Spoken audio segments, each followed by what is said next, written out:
Okay, it should be on now.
This is an excellent competition. The vibe is always exciting. You know, clubs from around the country send some of their best amateur sailors.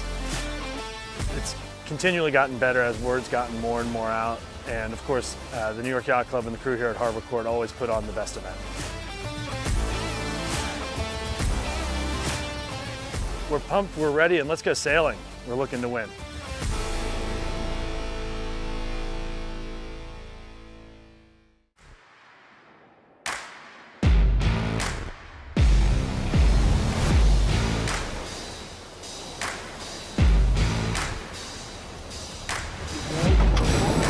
Today was our final day of qualifying.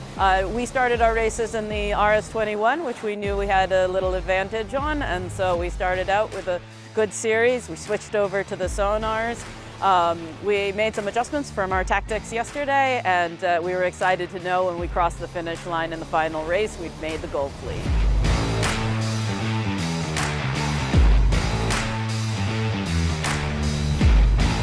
We're really excited to get racing. I know that I have what it takes to go up against these top skippers. The 2022 Resolute Cup is sponsored by RS Sailing, the manufacturer of the RS-21 and other fine sailboats, as well as Helly Hansen, Safe Harbor Marinas, and Hammett's Hotel.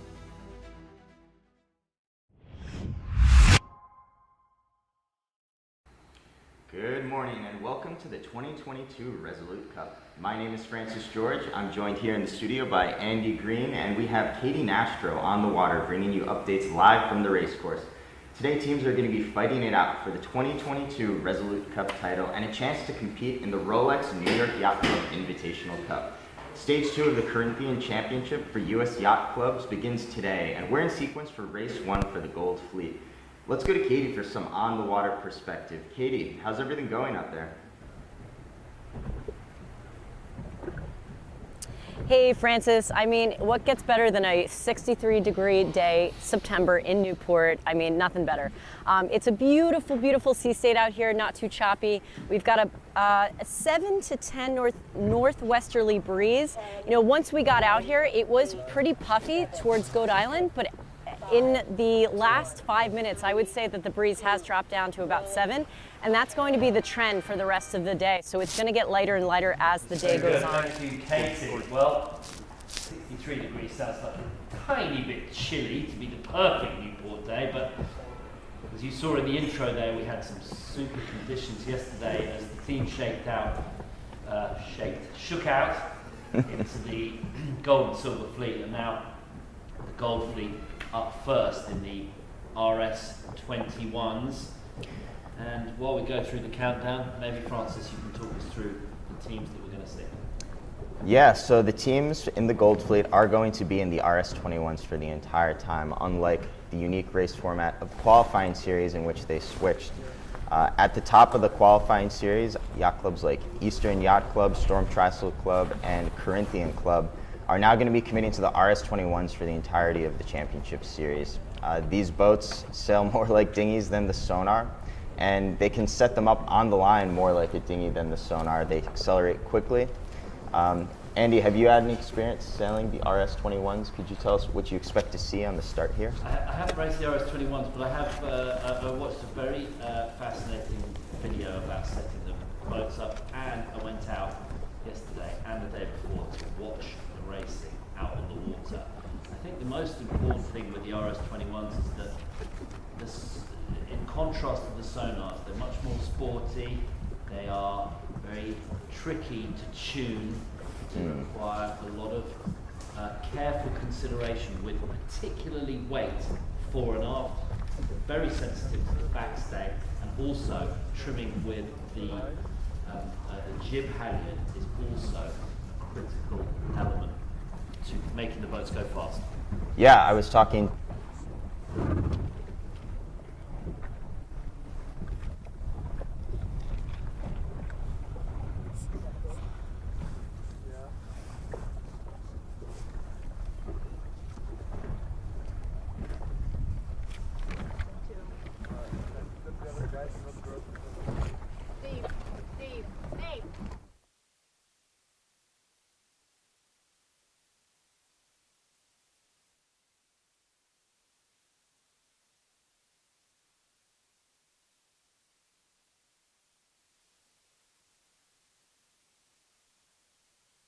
Hopefully get the first start in.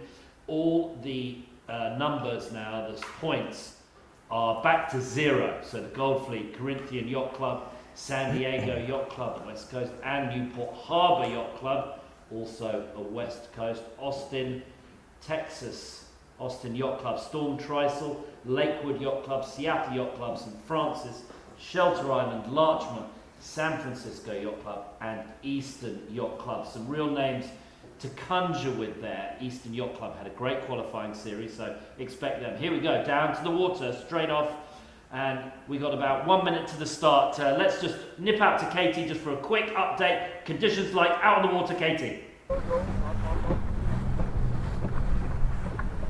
Yeah, Andy, we're seeing a big line sag here. Everybody's kind of playing conservatively. Everybody's probably going to start closest to the boat and potentially go right. Well, I'm seeing more breeze up on the course towards that right-hand side. We're getting into it now. I see boat 12, boat 4, boat 11, which I believe is Seattle Yacht Club, Chicago, the closest to the pin. Chicago is in the Silver Fleet, so it's definitely not them. 11, Seattle Yacht Club, you're quite right, closest to the pin. Here we go. Oh, looks like there's one boat over right at the committee boat end. Seattle now putting their bow down. Excellent info. And then we go, start, gun, gone. And they just dipped it down. They could have had the perfect start. Katie, was it all clear? It looked like there was a boat over at the windward end. It's not clear. That was Austin Yacht Club. That was definitely over. They're going back to dip the line, come back up. We saw a really great start from Eastern. They definitely won midline, and then also from bow 3, that was Newport Harbor, got a really clean start, as well as boat 10, who is Larchmont Yacht Club. Okay, we are following from excellent drone shots here at the pin end of the line, and that was a real good lesson as we saw bow 11, Chicago Yacht Club. They owned that pin end at the start, and then they were called down a little too much, and in the end, really messed the start up.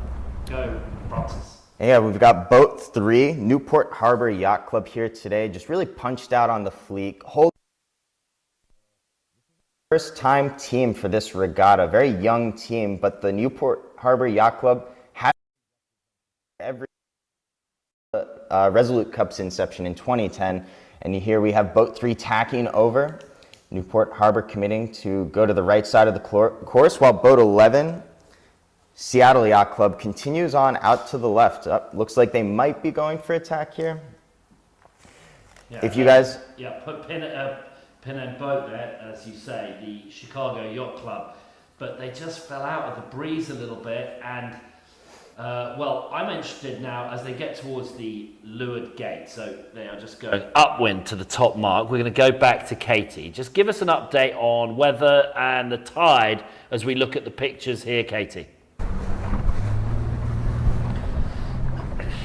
Yeah, you know, Andy, within the first couple of minutes of this race, the breeze has actually kind of lessened out. There's not as much pressure on that right side, especially not on the left side, and I think that's what Boat 11, Seattle Yacht Club, is figuring out, that tack is really not the direction they want to go in. So as you can see, the fleet kind of condensed a bit, and everybody's just really trying to play conservative and stay in the pressure now, as the breeze is going to typically drop out for the rest of the day. Tide, Katie, what's the tide doing?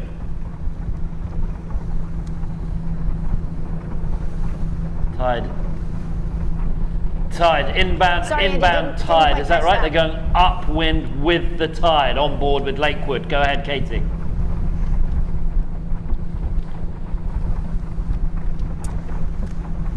Okay. Yeah, so the tide is coming in until about 1 p.m. and then it should be slack. There we go. And We're then it on should board switch. here with Lakewood Yacht Club. Danny Pelch, he was in the 2012 Resolute Cup. Yeah, Danny Pletch skippered the Larchmont Yacht Club to victory here at the Resolute Cup in 2012. He's now moved down to Texas since, and is now representing Lakewood, where they've got a fleet of RS-21s. They hosted the 2020 RS-21 North Americans at Lakewood Yacht Club, where Danny himself took 4th place. A large priority and focus for the club over the past 2 years has been to compete in these boats, to get to know them, learn how to sail these boats, as they are relatively new to the market. Yeah, well, that's certainly proving to be something of an advantage, isn't it, for Lakewood Yacht Club? How were they in the qualifying series? Yeah, look at that. In the red group a couple of days ago, they were out of the gate like a scalded cat. 3 first places in the RS-21 on the first day. So that really solidified them very well. We're just getting some updates. What was that update there, Francis? I think I just heard that the race is being abandoned. Abandoned. Oh, my word. Yeah, you can see. Katie. That is accurate. No, it is happened? an abandoned race. I'm not quite getting enough intel from race committee as of yet. But that race is definitely abandoned, so everybody's going to start heading back down to the start. I'm not quite sure if it was just the pressure or the direction of the breeze, but race committee felt that was just not it for us. Okay, So, well, that gives us a nice do it little all soft again. open, a little practice. And, well, what we'll probably do is we'll just take this chance to get ourselves regathered. We'll check our YouTube feed, our Facebook. We'll check all of the tech is working okay, and maybe we'll play a couple of videos and come back to you in a moment, because we'll just wait for that AP, and maybe we can play the intro video, because we're a little quick to the intro. So what do you think, Francis? We'll see what the tech team behind can do for us. Yeah, the tech team here, Icarus Sports, doing a fantastic job, by the way. But I agree, Andy. I think playing that intro video, give the viewers another chance to get the scoop for what's happened over the past few days would be a great. This would be a great opportunity during this AP. Yeah, great. And then Katie will come back to us. So are we good with that, Kay? We can play a video. Yeah. Okay, great. We'll play you a video and we'll be back to you in just a few minutes with a restart of the first race for the Gold Fleet 2022 Resolute Cup. Back in just a moment.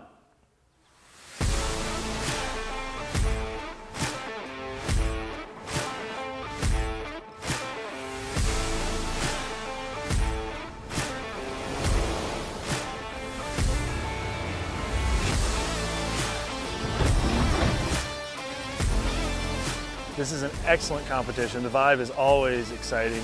Clubs from around the country send some of their best amateur sailors. It's continually gotten better as word's gotten more and more out. And of course, the New York Yacht Club and the crew here at Harbor Court always put on the best event. We're pumped, we're ready, and let's go sailing. We're looking to win.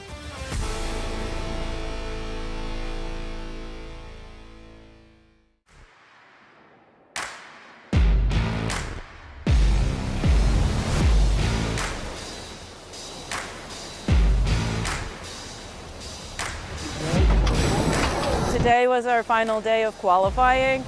We started our races in the RS-21, which we knew we had a little advantage on, and so we started out with a good series. We switched over to the Sonars. We made some adjustments from our tactics yesterday, and we were excited to know when we crossed the finish line in the final race, we'd made the gold fleet.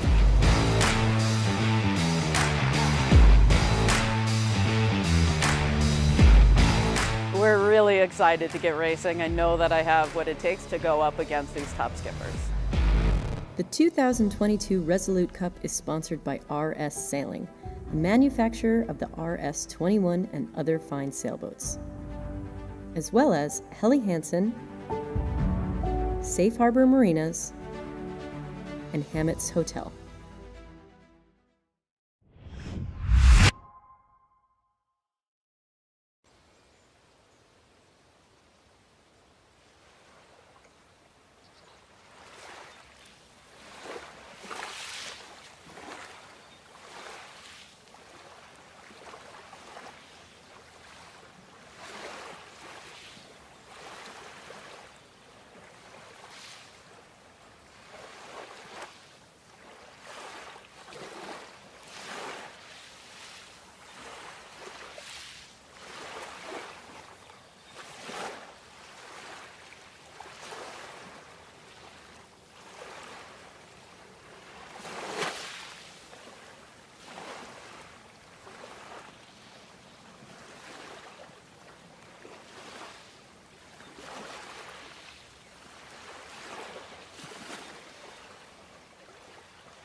Good morning and welcome back to the Resolute Cup. For those of you who are just joining us today, we just had a first attempt at race 1 in the Gold Fleet of the Championship Series be abandoned due to a huge right wind shift.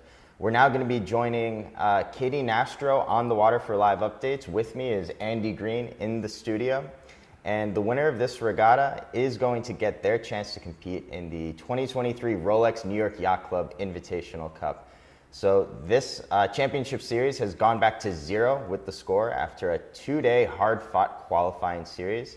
So let's go to Katie on the water for some updates. Katie, what are you seeing out there? Are we inside of the 5-minute sequence here?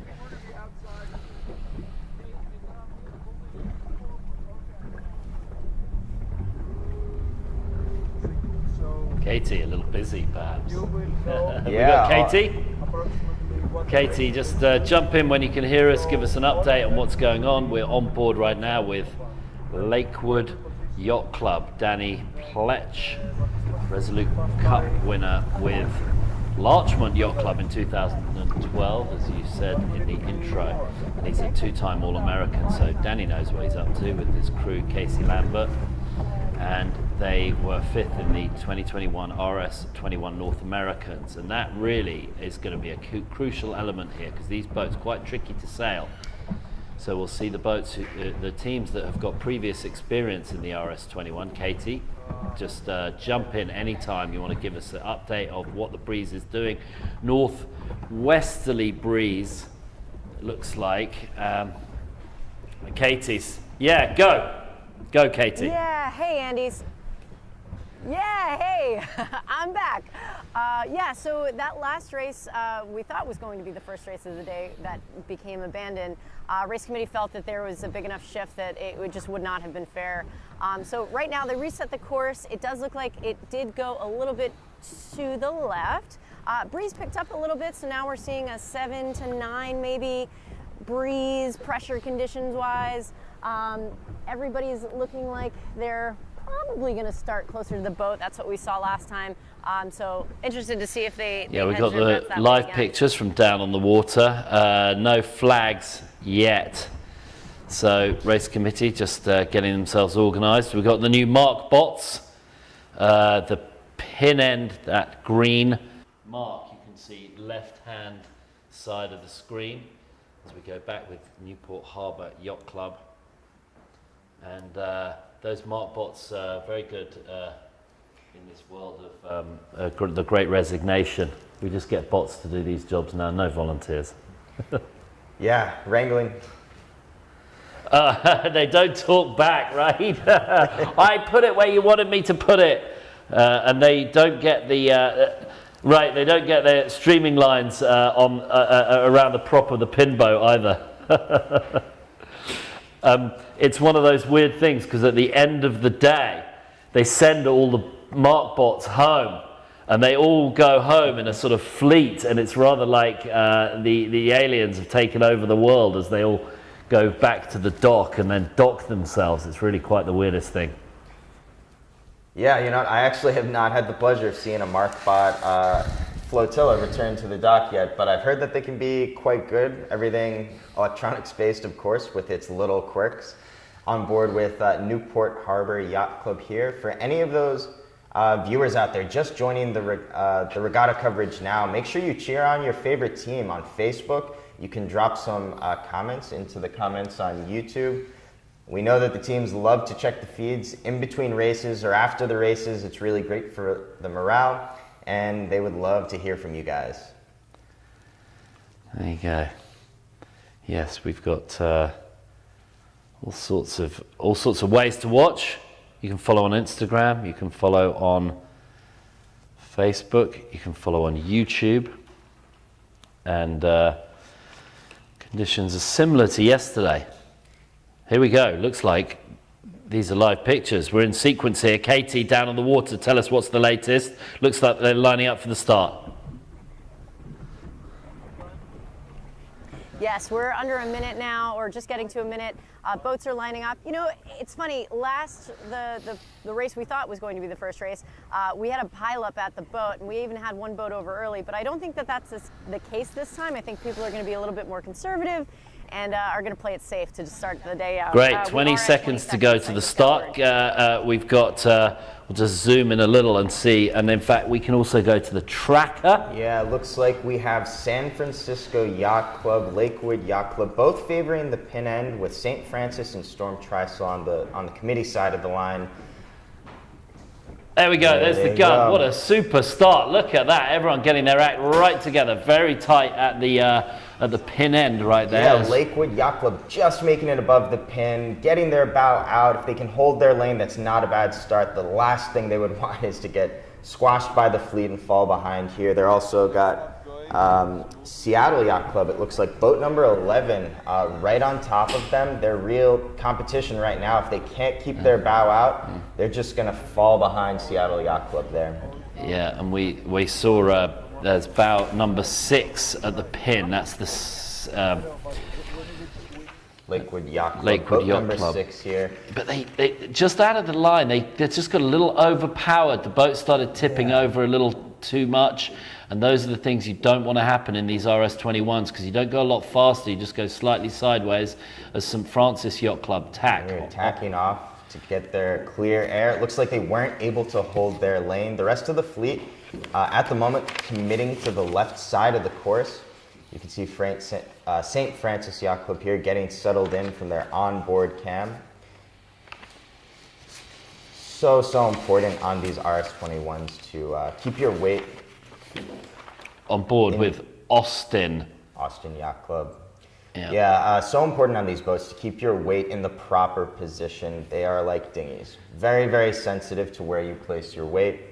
You can really see the crews putting a lot of attention into how they stack themselves on the rail. Here we've got boat 6, boat 11, Lakewood Yacht Club, Seattle Yacht Club. Looks like Lakewood has just footed off a tiny bit to just punch out into some clear air, and now they're back up to boat 11's line. But Corinthian Yacht Club currently on the tracker leading Wade Waddell, and he's a very good J70 sailor, college match racing nationals. He's done the 29er Worlds and an All-American. His crew, Duncan Swain, Doug Sabin and Miranda Bakos, and Miranda has got a very glittering CV, it's George Washington University, and she won the Wilson Trophy in 2019. That is a serious regatta held in Liverpool on the west coast of England. Francis. Yeah, quite a talented crew here on board Corinthian Yacht Club. They actually just went head-to-head with Eastern Yacht Club, Eastern coming out in first place at the Morgan Cup last month, also hosted by New York Yacht Club, and Corinthian coming in just 1 point behind in second place. But speaking with one of their crew last night, Duncan Swain, he did cite that team racing is one of their biggest strengths as a crew because it gives them so much more tactical knowledge. It forces them to be so much better with their boat handling. And I think in a sporty class like the RS21, you're really going to see that extra boat handling and that extra strategy really come into play, especially at the starts when you're fighting for every inch on the line that you can get. Wade Waddell, skipper, 2019 Boston College graduate. As Andy mentioned, won the 29er North Americans with Chris Willerford in 2015. Back to the drone view here. We have a couple boats, looks like boat 6 and 11, crossing beneath two of the other boats. One of them tacking on top for a tight cover. Port starboard coming up. Yep. Oh, and they decide to tack just to leeward. That seems like a sensible place. But man, that left-hand side is suddenly all coming good. The right-hand side is dying a terrible death as the port tackers now come back and look like they're in decent pressure crossing the fleet. They're taking their opportunities, and that's Corinthian, San Diego, Shelter Island, Larchmont and Lakewood. This, remember, the first race of the Gold Fleet to qualify for the New York Yacht Club Invitational Corinthian Regatta. Teams from all around the USA battling it out for these coveted spots in next year's 2023 Rolex Invitational. On board Lakewood Yacht Club here again with skipper Danny Pletch. Really want you guys as the viewers to pay attention to what they're doing with with trim here because, as Danny said to me just this morning, it's not about finding one set gear and getting settled in, but it's really about being responsive in these boats, listening to the boat, feeling the wind, and making sure that you're constantly tweaking the control lines to get every ounce of power that you can out of the sail. Big left-hand shift as the boats in the left are trying to get towards the right-hand side to cover off their gains. Perhaps we should go down on the water. I've heard Katie muttering. Let's get live and direct. Let's go. Oh yeah, hey guys, we're in transit up to the windward marks here. I was just going to chime in and give you a little intel into the Corinthian Yacht Club. It's actually the most eastern yacht club in Marblehead, Massachusetts, which is a fun fact I know either Marblehead, of you what did a not place know. to sail. Carry on, Katie. Tell us that left-hand side came in and then all the boats on the left are trying to bank their gains towards the right. Is that how it looks? Yeah, so I would say that the boats on the left-hand side are kind of playing a hitch up and really just following the pressure. There's definitely, let's just say that all of the boats that started on that left-hand side and played conservative left are looking a little bit better. But there is, I would say, more pressure up towards the windward marks, towards Goat Island. It's really funny, you know, down at the start, it looked like there was more pressure, but then it dropped out a bit. So it's definitely, we're looking at two different pressure systems here across the course. Split breeze, Katie, and Lakewood really hitting the left-hand side. We can see them on screen right now. Is that left going to keep solid? Where's the best breeze looking like for the next phase of this upwind leg, Katie? Yeah, I would actually hedge towards a little bit more to the right. I just feel like the boats on that really far left are a little bit too bow down, and I mean, I hope a shift comes in, but you can't tell until you're getting up here. Now following the tracker, and the really question is, here we are on board with Newport Harbour Yacht Club. They've got boats ahead of them, they're in dirty air, so they're trying to dig themselves out, and Lakewood, where are they? They've got Shelter Island, Newport Harbour Yacht Club. Here we go with them. They are trying to keep their little lane. Yeah, Newport Harbor kind of fighting through some dirty air, fighting for a lane. Lakewood here committed to the left. They really went farther to the left than the rest of the fleet. And just looking at the tracker here, it looks like that is paying off on board St. Francis Yacht Club now. They're trailing the pack a little bit, but they're still in fighting range to make a catch up. Yeah, very good. Here we go with St. Francis on board with them. Interesting driving style there from the skipper of the St. Francis Yacht Club. Let's just take a look at those guys with their skipper Peter Vasella. And in these RS-21s, the helmsman usually does the main sheet as well. That's why he's wearing gloves. And Peter's the Laser Master North American champ. He did the Laser Master North Americans in 2021 and the Star Worlds in 2016. And he's a founding member of the Star Legacy program. His crew, Ali Rowe, Tracy Usher and Mike Bishop. But that left-hand side now just starting to cave a little bit as the right-hand side comes back in, and Corinthian look like they've sailed a nice job here, as have San Diego Yacht Club. Those three coming in towards the top mark.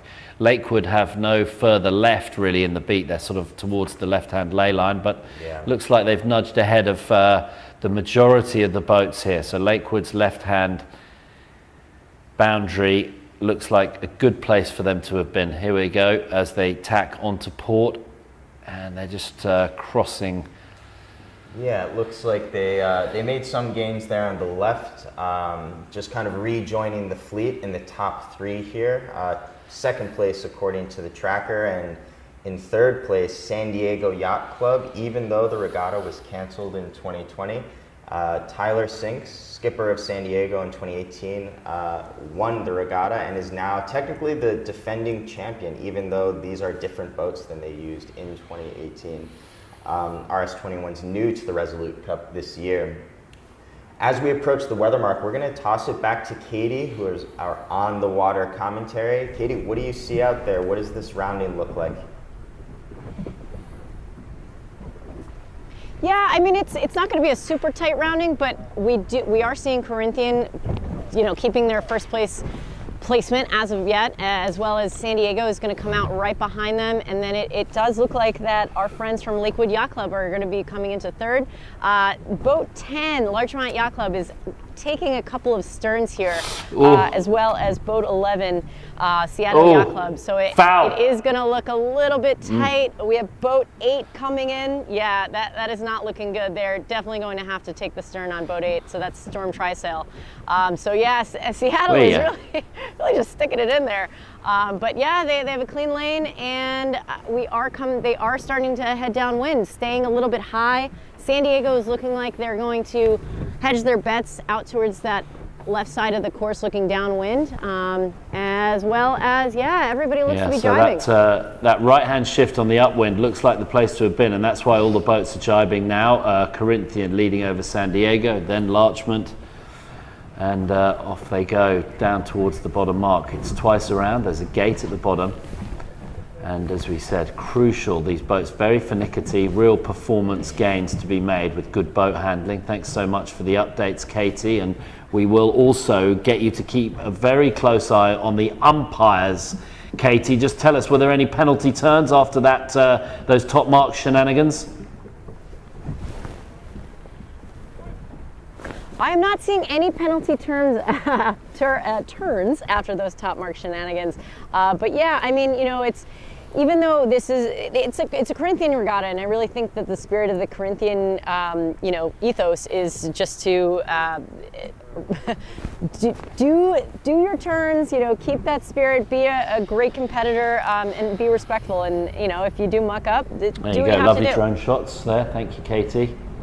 I've got to remember to pause a few seconds after Katie finishes talking so that we can sync all of the words and voices here in the studio and down on the water. Internet technology, not quite instant, but almost so. Francis. Yeah, and Icarus Sports, who are visiting here from Athens, Greece, just doing a fantastic job with media coverage. So just a big shout out to those guys and all the hard work that they're doing behind the scenes here. Also a shout out to RS Sailing for providing the RS21 fleet that's being used here today. These boats are in excellent condition, completely standardized. Katie, you've been hanging out with some of the sailors. Why don't you just give us an update? What were some of the lessons learned so far from this regatta? What's the word on the street in the fleet that you found out last night? Yeah, I mean, talking with most of the competitors, it was funny. I kind of asked the same question across the board. Are you looking at this regatta as if it is two separate events, because you have the qualifying series is 2 days, as well as then the actual event, which is 2 days. So, getting into the gold fleet is really at the top of the minds of everyone. So I asked this question again and again, and it came down to a lot of the teams were looking at this as a 2-day event, as I just mentioned.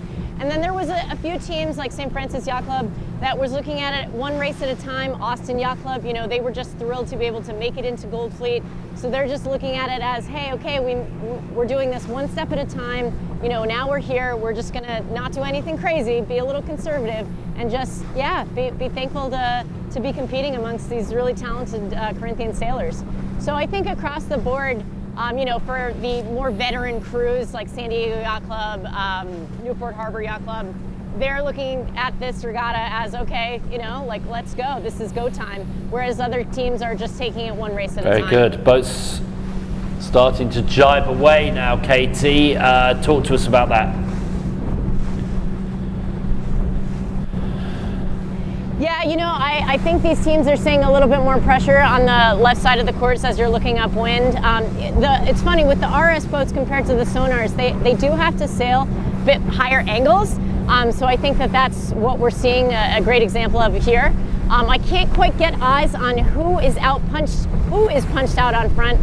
But there okay, we're getting a little interference there from Katie, so we'll just pause for a moment as we join Newport Harbor Yacht Club coming downwind, and they are wing on winging, very innovative, and they're just trying to make that work. It's a great picture here for those of you non-sailors. This is when you put the spinnaker and the main sheet on different sides of the boat as you go downwind. It's called a wing on wing. and Lakewood Yacht Club there enjoyed it for we enjoyed that for a bit, and now Lakewood Yacht Club going more traditional when all the sails are on that side of the boat.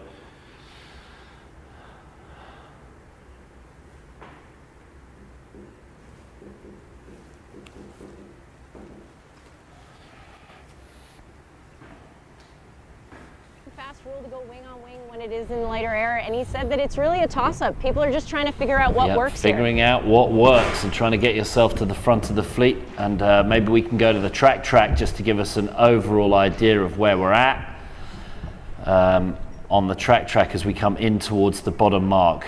Let's see if we can throw to the tracker, because it looks like San Diego currently leading.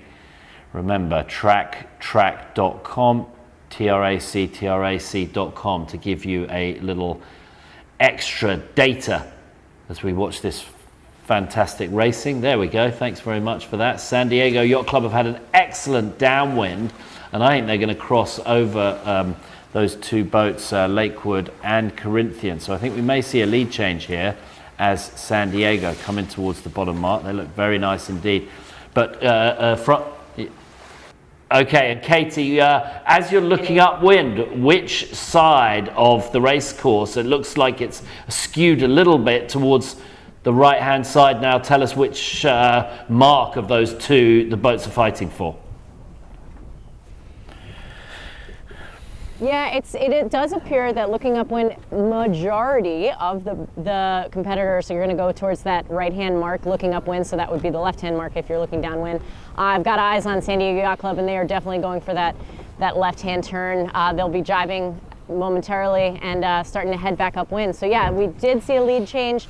I don't quite have eyes on Corinthian Yacht Club. They didn't have the best beat. They weren't able to keep that first place position, but you know, they are still in the mix. It looks like they're going to be rounding in about third or fourth. Right-hand mark definitely looks better to me. Just as long as that breeze stays there. San Diego Yacht Club have taken that right hand. They were the first boats there, and I'd expect Lakewood and San Francisco Yacht Club, who've come right back into the mix here. Newport Harbor Yacht Club trying to get down to that bottom mark as well. They are trying the wing on wing, as here we go. Most of the boats taking that right hand side, some of them tacking to get clear air. But oh, it's gone very light out there, Francis. Yeah, this is going to be a continuing motif from yesterday, which is just changing gears, heads out of the boat, looking for dark water, and making sure that you're constantly playing with the control line. Speaking with the crew on Eastern Yacht Club, they said it's so important to keep these boats tuned properly. They're rigged like a skiff. They've got lots of control lines, and they really don't sail well unless you're paying attention to sail shape and control lines. I don't like that left-hand mark that Corinthian went around. It didn't look good to me at all. It looked like the right-hand mark heavily favoured as we now follow Corinthian Yacht Club. You agree with that, Katie? Yes. The right-hand side looks all good. Yeah. Yes, definitely. If you didn't make it on that right-hand side, I think you're just going to be kind of fighting in the back, which is really not a good placement for our friends from Corinthian. And boat 3 is kind of figuring that out, and so they're heading out towards that right, and that would be Newport Harbor. Yeah, very good. Thank you, Katie, for that on-the-water update and all of the things that we're talking about here, tuning the boats, the changing conditions. These are just some of the reasons that the sailors who compete in this event often consider it to be the ultimate level playing field. For those of you who haven't been following the footage the past 2 days, in the qualifying series, the competitors had to switch between the Sonar and the RS-21 every 2 or 3 races, depending on the race format for the day. So you're getting a mix of displacement hull, symmetric spinnakers with the very contemporary RS-21, planing hull, hard chine boats, with extending sprits and asymmetric spinnakers on board Lakewood Yacht Club here. You can see the teams huddled up together on the rail. Danny Pletch at the helm, 2012 winner of this regatta at the time for Larchmont Yacht Club before he moved to Texas. Well, I was a bit critical of where Corinthian were going. They took the left-hand mark, but I actually quite like where they're at now. I think they're in slightly better tide, and we are eyes on Corinthian right now. It looks like they've got nice placement of the crew all close together. That's just to stop the hobby horsing of the boat. Maybe the bow's just a tiny bit dug. They just could slide aft, just an inch or two possibly. Yeah, but they seem... I would agree with that, Andy. Definitely looks a little bow down there. Tiny bit bow down. As that's Gould Island in the background, and the bridge there, that's the Mount Hope Bridge going towards Bristol, Warren, and after that Providence. And the tide is going in, so it's going from the right to the left-hand side. In is to the left, out is to the right, tide coming in. Corinthian now, first boat heading into slightly left-handed pressure, so there may be something in it for them here. Gould Island. Just to the left in the background is the old torpedo testing base for the US Navy. Pretty much their headquarters of undersea activity here in Newport. That's their speciality, as well as it being the officer training base. Great to have them all here doing their good work.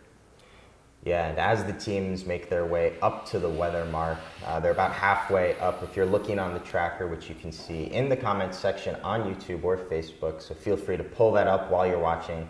But there are several teams here today. They're competing with families. This is very much a community-driven event. The yacht clubs that compete return year after year, and in fact, every single yacht club that's here today was registered for the event in 2020. When it was unfortunately canceled due to COVID, and they immediately signed up and they followed through.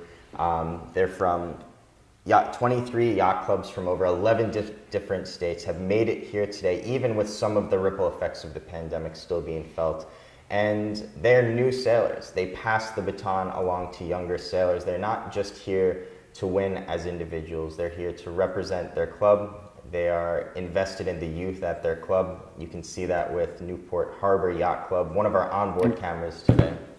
Yeah, port starboard right here between two of the top boats.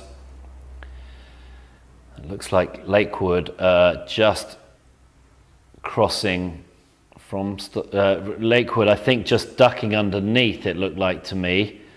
Boat number 6. Anyway, very tight indeed as they get towards the top marks. This is great racing. San Diego, Corinthian, Lakewood, San Francisco, and we've got James Rotten. He is on the YouTube following along. Let's go Lakewood, and he's following from Seabrook, Texas. Very good. Lakewood Yacht Club on board with them right now. Just tell us about their crew a little. Katie, you got something? Give it to us. Yeah, I was just going to chime in here. I had the pleasure of actually sailing against Chandler Self, who is one of the crews on Lakewood Yacht Club. And fun fact about Chandler, Chandler has won the Dallas Marathon. She is not only a sailor, she is a very accomplished Oh my word, runner. yeah, that is She's Speedy very quick. Gonzalez winning a marathon. I'm not sure I can even do a marathon, let alone win it. Struggle to do. Oh, come on, Andy. I I once think did a a little half training, you got marathon, it. nearly killed me. New Zealand Auckland, New Zealand half marathon, a lot of fun.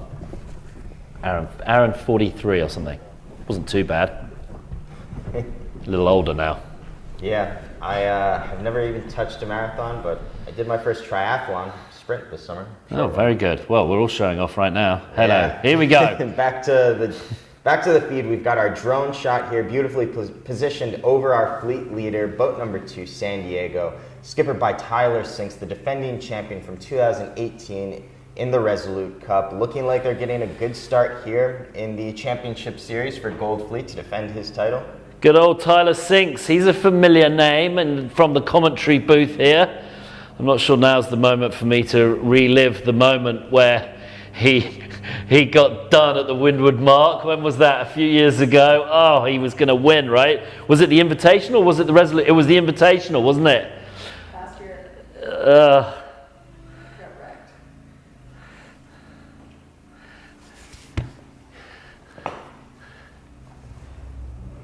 Well, he might not want to talk about it, but we're the commentators. We're bringing you the stories, the action. Tyler Sinks absolutely pooched it at the windward mark in that invitational. I don't know, there were tears, but there was certainly some, there were tears on my end. I was like, oh, it was awful. They couldn't quite reach the windward mark.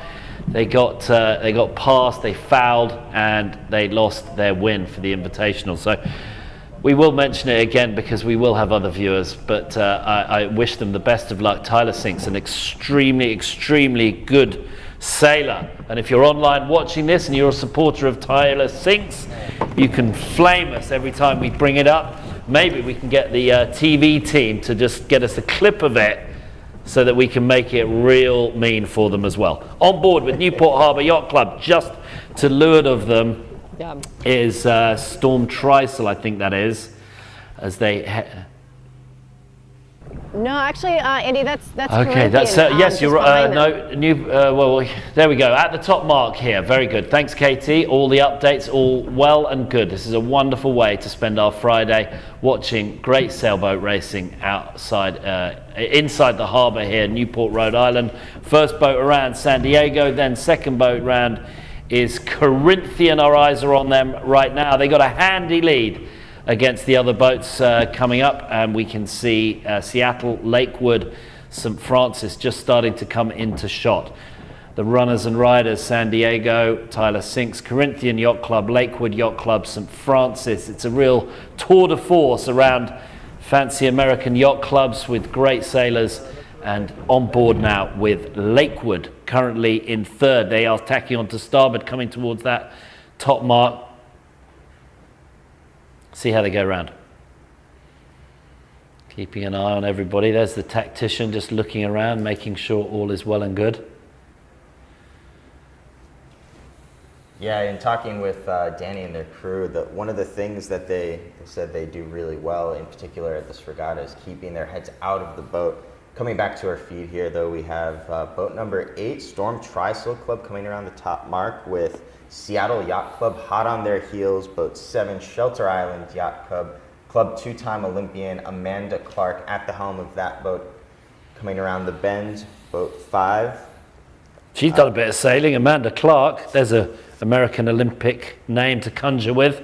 We got bow number 5. We can see that is the San Francisco Yacht Club, followed by bow number 3, Newport Harbour Yacht Club. It's the left coasters, mid-fleet. Loads of races to go yet. Yeah, one of the younger teams here as well. Also first appearance in the Resolute Cup. Newport Harbor found themselves in a tricky spot behind the fleet. Done an amazing job of making gains to catch up to round their second weather mark rounding in about mid-fleet. Boat number 1, Corinthian Yacht Club, here in the drone view, cruising along nicely downwind with the spinnaker up. You can see the boats are continuing to keep their jibs up even in this lighter wind. Be very interested to hear from the sailors why that is. Seems to be a more class-specific tactic on the RS-21. The leader, San Diego Yacht Club, holding a commanding lead on the rest of the fleet. Looks like at this point they pretty much got their win in the bag, but we will see. Lakewood Yacht Club also continuing to keep themselves in the top 3 race here. In fact, let's see,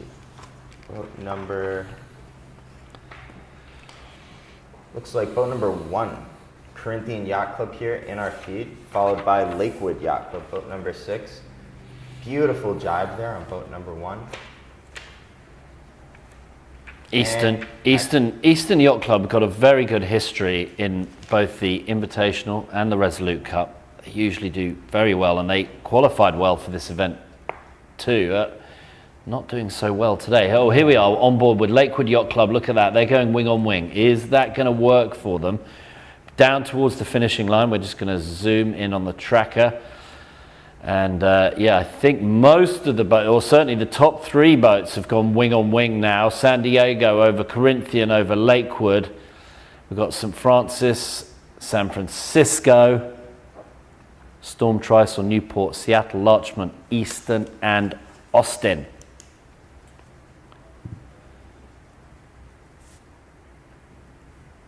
Got a few little amendments for you as the boats come down towards the bottom mark. Beautiful Bluebird day, 65 degrees, feels a little autumnal or fallish. Yeah, just a little bit crisp in the wind here in Newport Harbor with these fall sailing conditions, but the warmth getting sucked up from the water into the air makes it just so pleasant to be out there. Really enjoy sailing in Newport Harbor in the fall.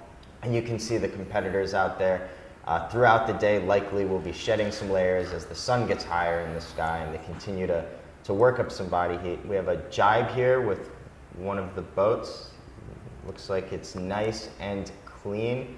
Wondering if the boat right behind them is going to match. Just a little difficult to see their boat numbers here.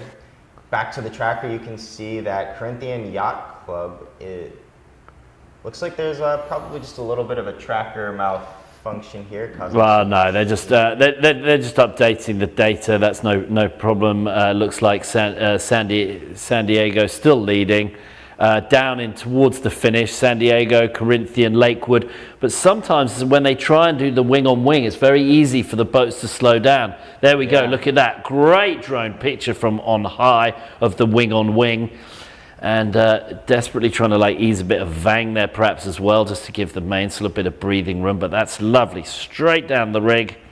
And seems to be, there you can see one of the crew members just holding it out the spinnaker on that left-hand side. So San Diego really got the bit between their teeth there, as Corinthian, Lakewood, St. Francis following behind. And there we go, that was them just jibing the main just to give them a little bit of, and often this is used to get in the best pressure if you've got a bit of a puff. And it's also used for great positioning around the race course, keeping starboard advantage, taking the lowest line down towards the finishing mark. San Diego doing a good job. Tyler Sinks, who we were berating for his Invitational Cup performance earlier, or his unfortunate Windward Mark situation, seems to have the bit between the teeth right now as they jibe onto starboard now, watching with San Diego now jibing back onto port, trying to square this circle a little bit and cover off the fleet. They want the win. Jib's still up in this breeze. Let's see if we can take it down to Katie to give us a little update as they come down towards the finishing line. Looks tight, close, but Tyler Sink's doing a good job there, Katie. Yeah, Andy, it's funny, as we've seen out here today, just within this first race, the pressure is really up and down. And I think all the boats are just trying to figure out, where is it coming from? Is it steady?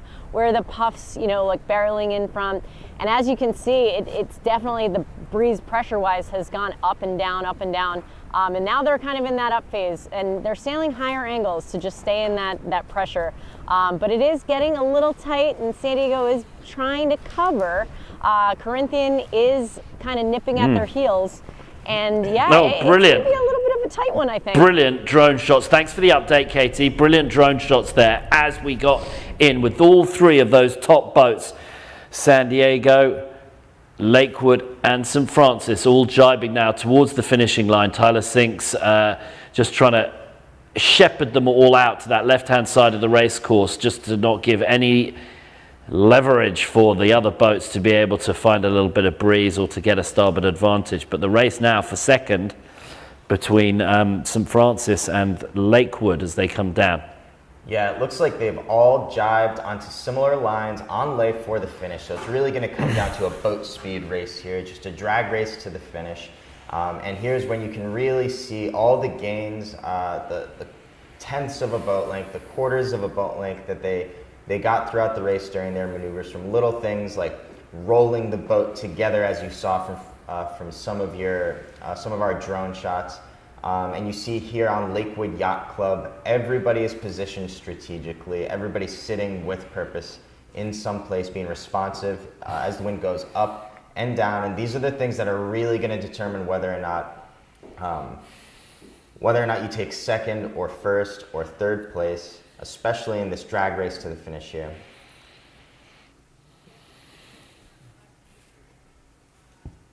I'm seeing Corinthian has a little bit of bite on Lakewood. It's going to come down to this final jibe.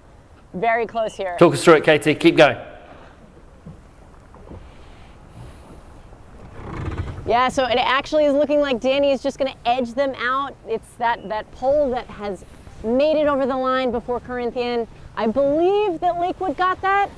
It was really close, not going to lie. Well, we'll see as they update. Yeah, I think it's looks like it's Lakewood. We're just getting the updates. So San Did Diego, you guys get that? Lakewood, San Francisco. Yeah, just getting an update from Wade. I believe Corinthian actually had taken that second. It was so close, guys. We were right at the finish. And, you know, from my vantage point, it looked as though Lakewood had taken it, but it really could have been Corinthian. And Wade seems pretty confident that it was them. We'd agree with that. San Diego, Lakewood, and then between, we've got San Francisco, St. Francis. We've just got a little tracker issue, I think, with the third place boat there. So we're just going to wait until we give you confirm of the final results. But look at that. There we go. Jamestown on the left, top of screen. Gould Island just to the right. And that is the western channel up towards Providence, and that's where the boats go to Quonset. Mainly a bunch of car boats, well, at least a big car boat every week with about 3,000 or 4,000 cars on it. One of them didn't make it about 6 months ago, had a little small fire off Spain, so everyone was crying into their flatbreads because they couldn't get their Teslas. As the boat's now finished, there we go, a wing on wing from bow number 12, doing some good practice there. That's Eastern Yacht Club. All right, and as the rest of the fleet comes into the finish here, we're going to be updating the results live with a link on Facebook and YouTube, so make sure you check that to see the exact results, because the drone here, it's a little bit hard to see the exact boat numbers, but we know that San Diego, Corinthian, Lakewood, some of the top finishers here are continuing to do well as they have in the past, as past winners of this regatta, their experience really speaking.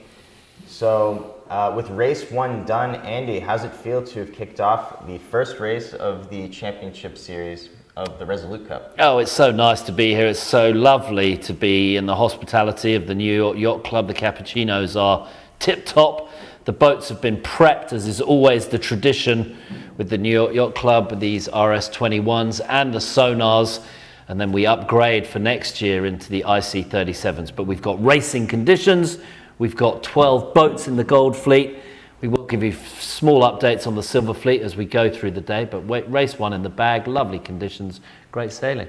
Yeah, absolutely. Couldn't agree more, Andy. And with 5 races left to go today, all of which are going to be live streamed, stay tuned here on YouTube and Facebook. We're going to take a break now as the media team gets ready for the next race. Thanks so much for joining, everybody. We'll see you soon.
Welcome back to the 2022 Resolute Cup. We've just wrapped up the first race here in the gold and silver fleets, the RS21s and the Sonars respectively. Gold fleet being the top 12 boats from the qualifying series. Right now, after one race, San Diego Yacht Club sitting in first place, Corinthian Yacht Club and Lakewood Yacht Club after them. I'm joined here with Andy Green. We have Katie Nastro on the water bringing us live updates, and we are inside of 5 minutes for the second race for Gold Fleet. Andy, what do you think we're going to see today?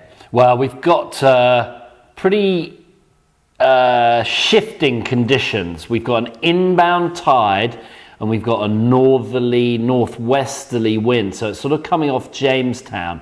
And that means that there are some big left-hand puffs, but the gradient a little right-handed. So when the puffs come in, expect them to be from the left-hand side. When it goes a little lighter, the breeze will go back towards the right. But the boats with the tide are pushing them across the starting line. So that'll make it a little tricky for their starts.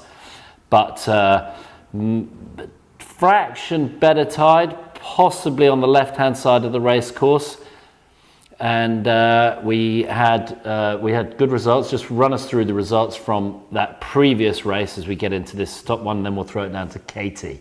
Yeah, absolutely, Andy. We had a very tight finish with the top three boats, each of them coming in with within just a couple seconds of each other. But in the end, it was defending champion from the 2018 Resolute Cup, Tyler Sinks and San Diego Yacht Club, who took first place. Corinthian Yacht Club coming in just a few seconds behind in second place, and Lakewood Yacht Club coming in third. Now here we're seeing a classic situation of experience really speaking in this regatta. Lakewood Yacht Club skippered by former winner in 2012, Danny Plutch, and as I just mentioned, Tyler Sinks, 2018 winner and defending champion. We're going to get back into the action here. We have our on the water feed looking at the start from the pin end. We're going to go to you, Katie. Can you tell us what's going on out there? What do you see, and what do you think is going to happen here in this start? Yeah, hey Francis and Andy, we are back again. And you know, the top marks have now have been moved to the right, so the wind's gone a little bit right. It's more through the channel now. I'm seeing larger puffs, not as patchy. So it's kind of going from, you know, you're in great pressure to then you're in definitely not so great pressure. So I think a lot of the teams are looking towards where's that bigger, darker water, not so much connecting the dots, more of just staying in the pressure. Right now, I see on the start line, boats are being a little conservative. They're probably going to start middle boat. I don't think anyone's really going to push down towards the pin. But yeah, it's looking like people are playing conservative when it comes to the start.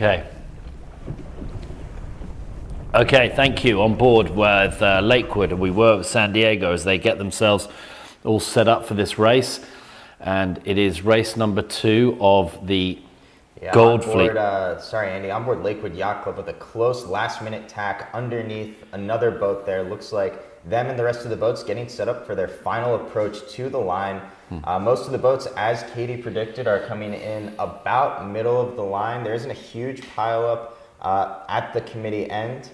Looks like we have boats like Larchmont Yacht Club and Newport Harbor favoring the committee side, whereas San Francisco and Eastern Yacht Club are favoring the pin end.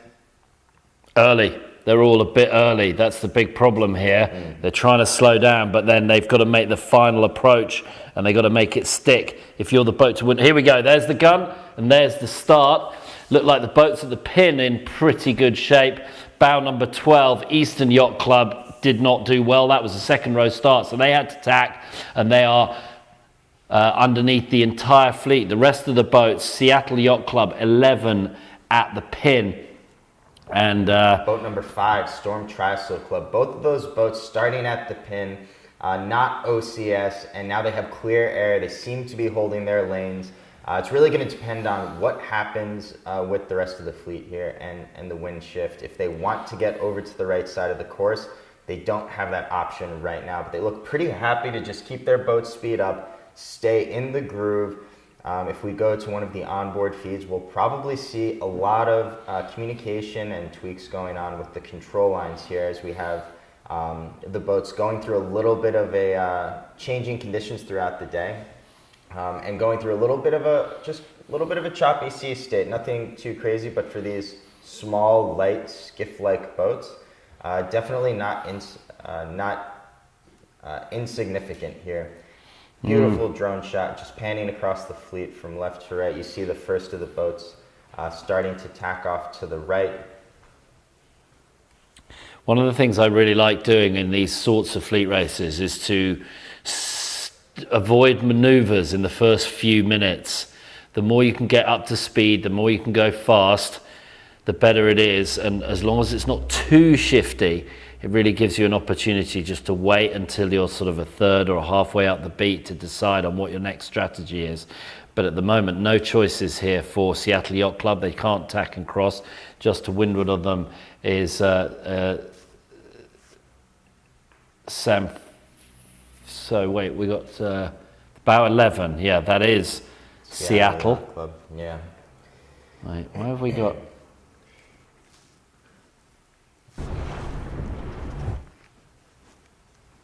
I don't know why we've got San Francisco here as the pin end boat, and what we're looking at is boat number 11, which is Seattle.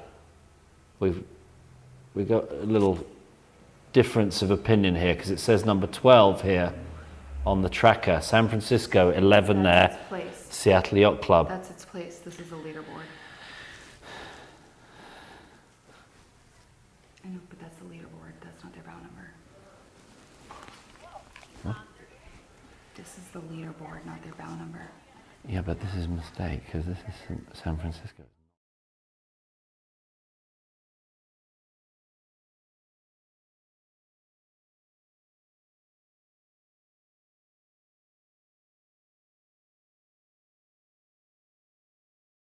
Talk that their crewmates have said they're quite vocal with each other, and they like to talk back to one another and have some fun in the most endearing and loving way, of course.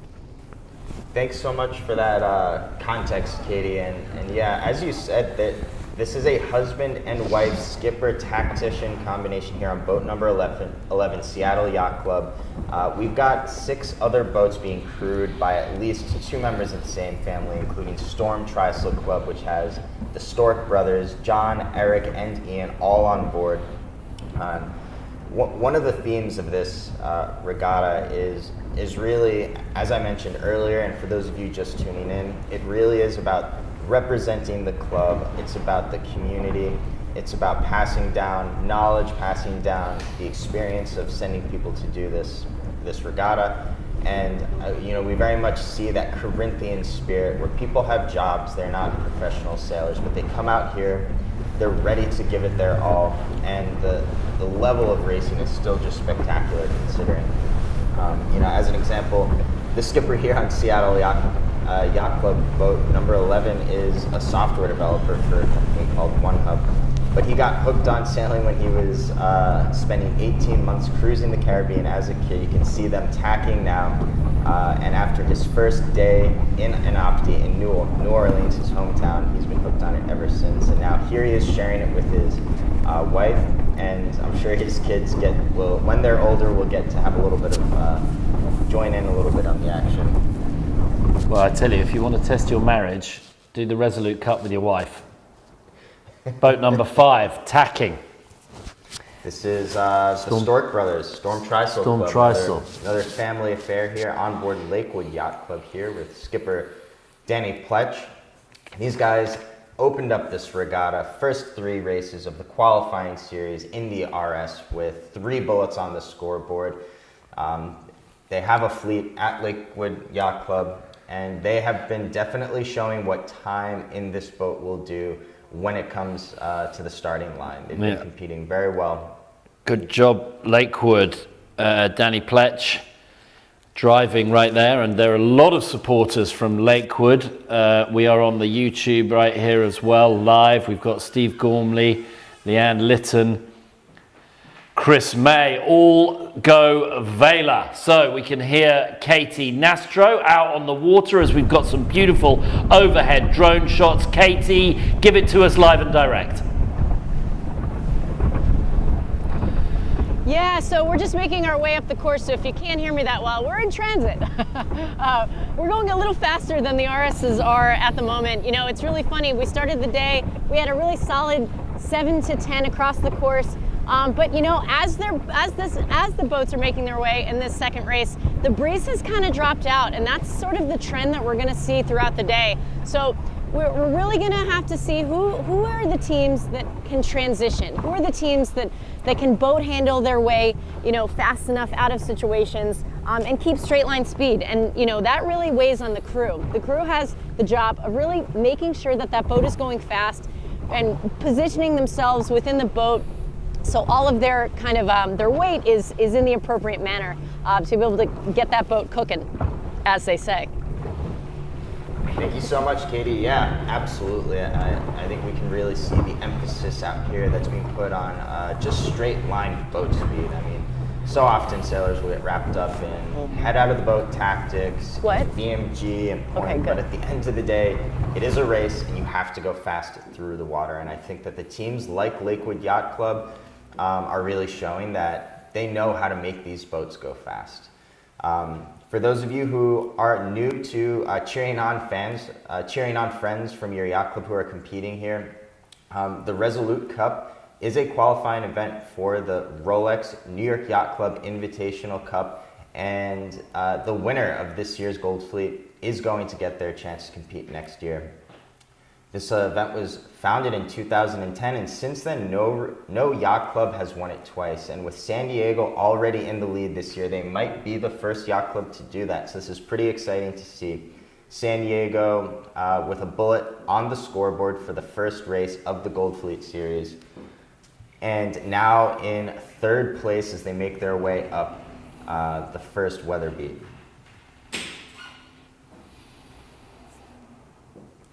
San Diego, that Tyler Sinks, he's a good sailor, that's for sure, right up there. And San Francisco Yacht Club, Storm Tristle, San Diego, those all doing a very good job of their mechanics, their boat handling. It's quite light air, these are new boats, so all the teams, it's about how fast they can figure out the weight, the backstay, the jib cunningham, the Vang, all of these little adjustables make a huge difference on these RS21s, a bit less so in the Sonars, and that's why we're seeing some quite big variations. Now you can see the umpire boat was just there back in shot following the boats around. This is a hard umpired event, so if there are incidents on the race course, you can either voluntarily take your 360 if you feel like you fouled, or you can ask for a adjudication on the umpires, and if the umpires think you fouled, they will wave a red flag at you, and you have to do 2 penalty turns. Storm Tristle, San Francisco, San Diego, Eastern back up there, Larchmont, and we've got a very, very strong contingent of Lakewood Yacht Club followers. Sophie, Salva, Vida Sailing, go Austin Yacht Club, and Ryan Glaze. Let's go Texas team. Go ye all. Go y'all. I think that's a southern thing. Yeah. Go y'all. Austin Yacht Club on board with them. Go Katie. Yeah, no, just a little funny little bit about Chris Lewis skippering Austin Yacht Club. He's actually also a member at Lakewood. So they took some time to get in the RS before coming out to this event, which is, you know, clearly a benefit to them and the Lakewood team as well, just having more time in the boat. Rounding now in boat 11, Seattle Yacht Club, that husband and wife team, obviously we're getting some great dynamics from them, Andrew and Mallory Lowe. Wonderful, Katie. Look at that. We've even got you in vision now. The beautiful vision of Katie Nastro with Jamestown in the background. Give us a wave, Katie. And if you can pan around and just give us a little colour from on the water. Yeah, so the boats are coming in now. We're seeing that the closer you get to Goat Island, you're getting that more steady pressure.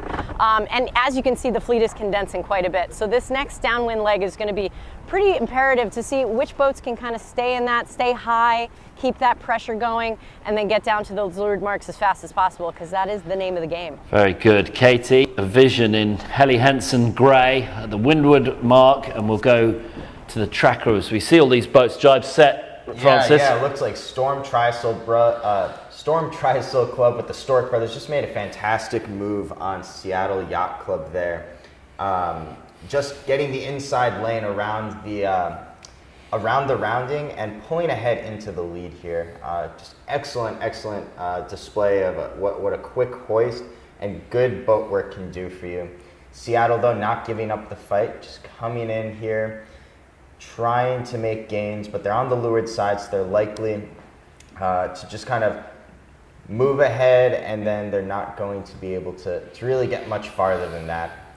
These boats, very light compared to the Sonar, much more responsive to crew weight and boat handling, rolling your tacks out of them. The RS-21s provided here by our sponsor for this event, RS Sailing. Very new boats, everything well maintained, everything's standardized. I think that's one of the most important parts that the competitors recognize about this regatta, is that the New York Yacht Club Sonar fleet and the RS fleet here, extremely well maintained and standardized. Often a problem with club fleets, but not so here at this regatta, and it makes it just such an enjoyable experience for the competitors who get to come here from all around the country and don't have to worry about bringing their own boats. On board with St. Francis Yacht Club here.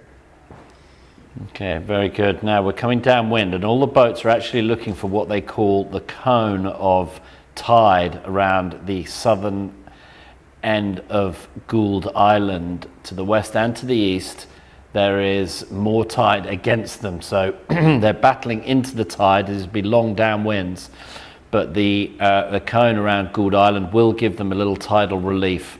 And so I like where the boats have gone. They've all gone port pole, jibe set around the top, heading for that slightly less tide, as we'll see if that pays off for them. But I don't think anyone who's continued on starboard out of the top mark will look good at all. But you can see them all trying to squeeze down. This is going to be a very interesting final approach to the bottom mark, because we've got all sorts of boats that you can see right there. We've got Storm Trysail, we've got, well, it says, yeah, San Francisco, Eastern.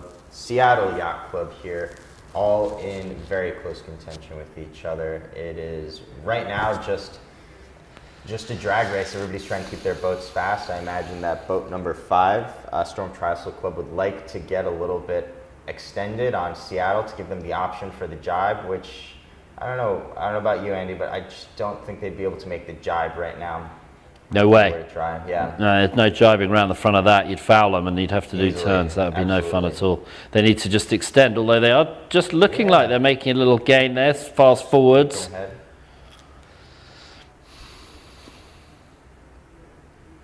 That's the Newport Naval Station in the background.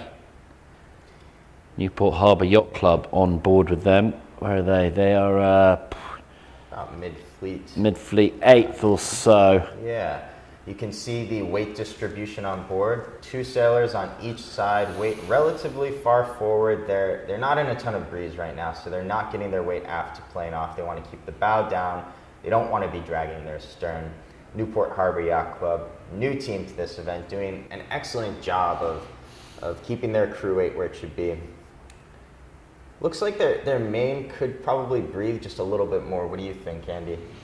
Yeah, well, I'm liking what they're doing, staying on port. I see San Diego now going down a little bit, so they are going for the wing on wing, and that's what we talked about being a crucial element of the sort of get to know the boat mechanics, etc. And they're doing a good job of it. Newport Harbor Yacht Club mid-fleet on board with them. And now we're just seeing everyone start to jibe down towards the bottom mark. They're getting close to the ley lines. There we could see the wing on the other boat. Let's flip to that other on board and look at the difference between Lakewood Yacht Club, who are going normal with all the sails on the starboard side. They're on port jibe right now.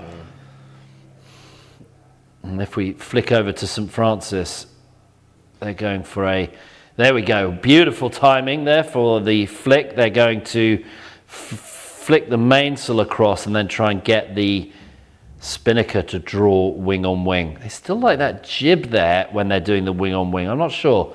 Kind of like to see that jib down or rolled or whatever they're allowed to do on the wing on wing. It seems like something specific to the RS-21. I've seen that a lot.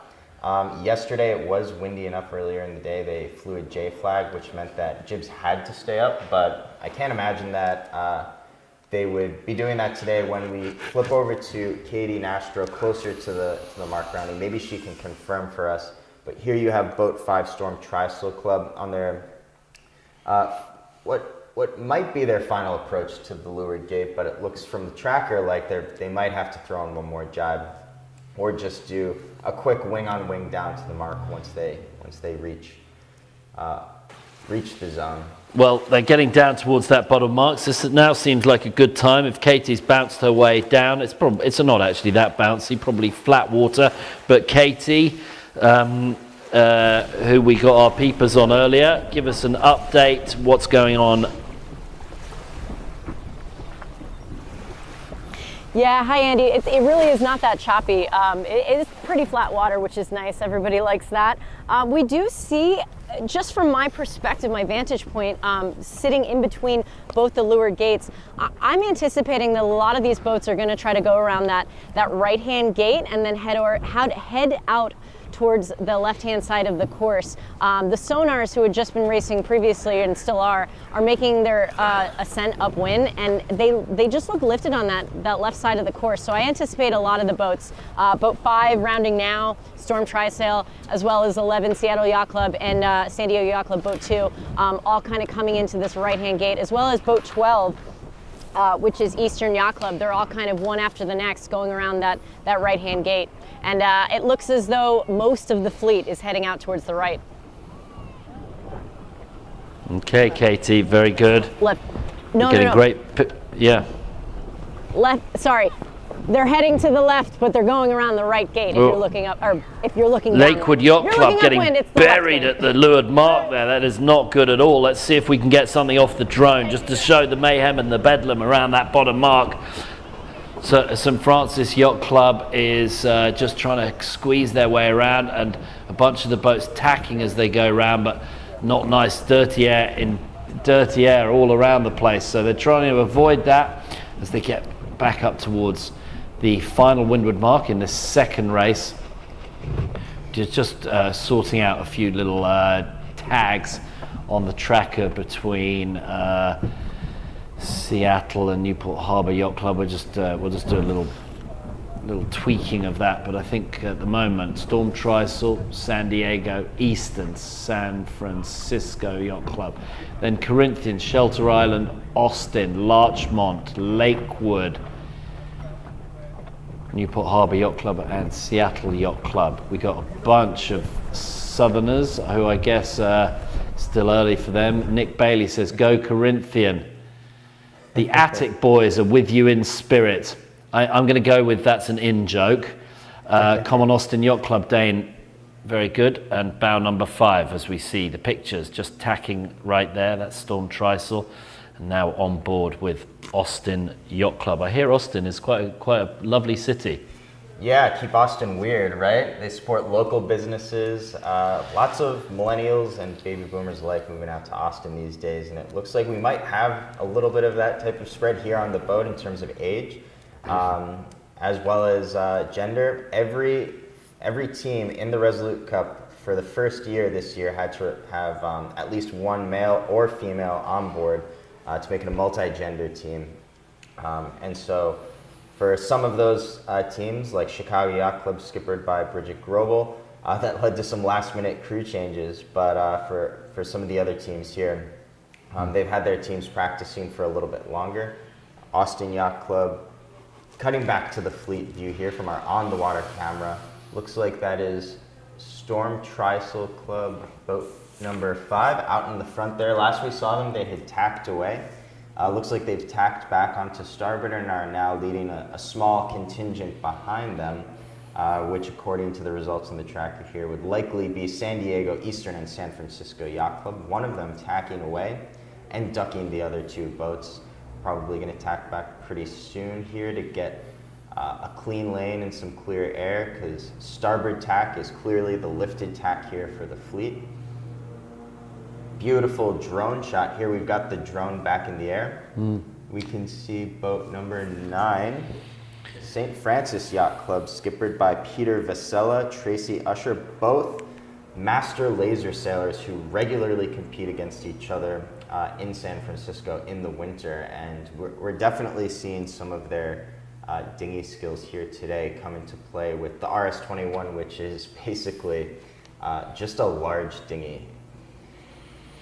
Yeah. One of the things that the crews are experiencing here today is a little bit of cramped space in the RS-21, which is meant to be sailed with 3.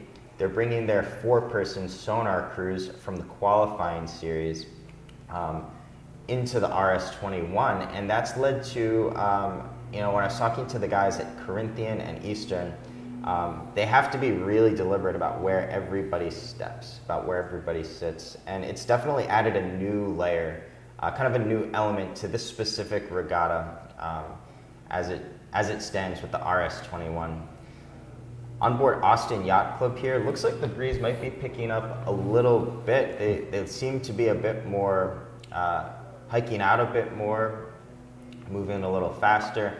When we get closer to the top mark, we'll cut to Katie, our on-the-water reporter, who can tell us if that's the case, if we're seeing a little bit of breeze build out there today. On board here with Austin Yacht Club, skippered by Chris Lewis, tactician Matt Romberg, and crew Jeff Brock and Karen Lewis. Beautiful crew synchronization, stepping across the boat, which, as we just mentioned, is not the easiest with 4 people in this boat, especially as you see here from the onboard feed with St. Francis Yacht Club. You have that very large main sheet pedestal just in the middle of the cockpit there, making the mechanics of boat handling and performing maneuvers a little trickier. On board with Lakewood Yacht Club here. Yeah, I just thought Austin were maybe tacking a little too much. We were with them only just for a few minutes and we saw plenty of tacks there. You just got to be real careful, but maybe it is that shifty that it's necessary to do that. Now, San Francisco and Storm Trysail. Storm Trysail just made a couple of little errors there as they were leading. Now in second place, Storm Trysail, they're sailing with Marie Crump, I think that's Annapolis, and then Eric, John, and Ian Stork, all extremely good sailors. They're all working the left-hand side, and I think that's just because there's a little more tide on that left-hand side. And Storm Trysail now tacking back onto starboard, trying to get towards San Francisco Yacht Club as they go towards the top here.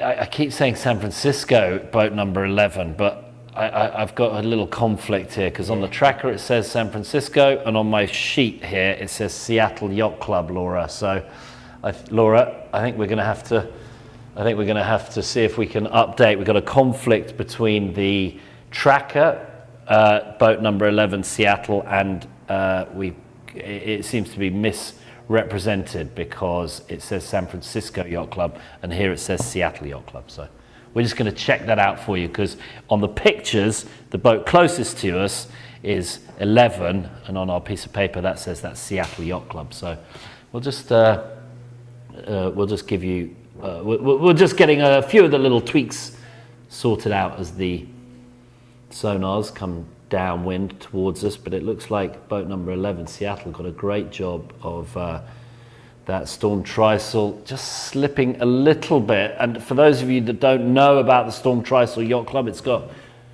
a very storied history set up after the 1936 Bermuda race, which was a real humdinger of a race. It got extremely windy and all sorts of all sorts of stuff happened, and that Yes. winter they gathered around a bottle of rum, the crew of Sallee, and they started the Storm Trysail Club, which is now one of the most famous and popular yacht clubs in the US. Yeah, very interesting history there, Andy. The crew of Sallee had to actually fly their Storm Trysail for the first time during that race, and they came back, and they just were so excited to continue pushing the envelope of sailing, and named it after that classic orange, tiny little triangle sail, the Storm Trysail. And here they are today, continuing the legacy over 80 years later, with sailors like the Stork brothers, Eric Stork having been a 49er campaigner. Already what I want to know here is, Katie, going around the top mark, it is bow number 11. Please, will you confirm to us which yacht club bow number 11 is? You can see it right there, Katie. Yes, that bow number 11 is San Francisco Yacht Club. That is not Storm Trysail or whatever you guys were saying. They are right behind them, the Stork brothers and Marie Crump, who's a really accomplished match racer, just to add, as well as Eastern Yacht Club is making their way around in third right now. And then following right behind them is bow 1, which is Corinthian Yacht Club, and close behind them is bow 8, and then followed by San Diego Yacht Club. So we've had some lead changes here in this last race. Katie, unbelievably, when you told me which yacht club is bow number 11, you cut out. Can you do it again twice? This is all fucked up. Bow number 11 is San Francisco Yacht Club. San Francisco Yacht Club. Just to Okay, confirm. so my sheet here is wrong. I will amend. And the tracker is correct. So San Francisco Yacht Club, beautiful city on the west coast. Spent a bit of time there commentating for the 2017 America's Cup. Here we go with the boats going around on the jibe set. So it's a question of whether they can actually get those spinnakers around the front. And Lakewood Yacht Club having trouble setting the chute. It's not setting, it's twisted around the jib. Come on, the bow team of the Lakewood Yacht Club. Look at that, the frustration. The skipper's like, grr, grr. Come on. No, it's not coming out. It's wrapped around one of the battens. Come on, get it out. They're trying. Needs to bear away a bit and let it just spin out perhaps. It's coming. Ugh. Eventually. That was painful to Ouch. watch, Andy, and we've all been there. It is never fun. Messing up a hoist and getting a low hourglass, just so difficult to get out. But Lakewood finally finding their feet here, recovering, moving along with good boat speed. You can see the water when the boat heels over a little bit, really moving by pretty quickly. As we mentioned before, Lakewood Yacht Club came out of the gates hot with 3 bullets, first 3 races of the qualifying series of this regatta. Having a fleet of RS-21s at home to practice with, giving them a distinct advantage. St. Francis Yacht Club here looks like they're going into a jibe. You can see lots of movement there in the crew. And beautiful jibe. Didn't really see any prominent roll here with their crew weight, Andy. I'm wondering if there's gains to be made there for them. Little things like that in the maneuvers can be the difference between making it into the top 3 and kind of hovering around the 4th to 6th place position that St. Francis has been in so far in this championship series. 5th place for the first race and now sitting in 6th place for this race. Great, Bro 11, San Francisco Yacht Club. We're going to confirm that. That's a hard confirm. And we're with the drone, right with them now. Weight a little bit forwards. Tactician standing up, looking behind for where the next best bit of breeze is going to come from. And if we just pan up and look over the fleet, I don't know if the drone man is listening, but we go to St. Francis on board. I just wanted to see the different ranges of the puffs of breeze out on the race course. The teams are pushing themselves down towards the finishing line against the tide. But San Francisco doing a good job. Storm Trysail, then it's Corinthian, Austin, San Diego, Eastern. San Diego just slipped back a little bit. They've had a few mistakes. Oh, there you go. Brilliant. Yeah, lovely shot with Jamestown in the background. At some point I'm going to tell my pirate story for those who haven't heard it, but at the moment we'll stick with the sailing, and you can just see little bits of breeze, a little better behind the boats, and there's one boat in the middle there that's going wing on wing. I think that is Storm Trysail doing a nice job there of going dead downwind, wing on wing, and that has encouraged San Francisco to jibe and to go back towards their competitor in second place. Is this wing on wing going to be the thing? We can see a little bit more breeze in the center of the course. I think San Francisco did the right thing by jibing away there, and we'll go down to Katie, see if we've got an update. Katie, is there a difference of breeze across the race course, or is it mainly the teams battling the tide?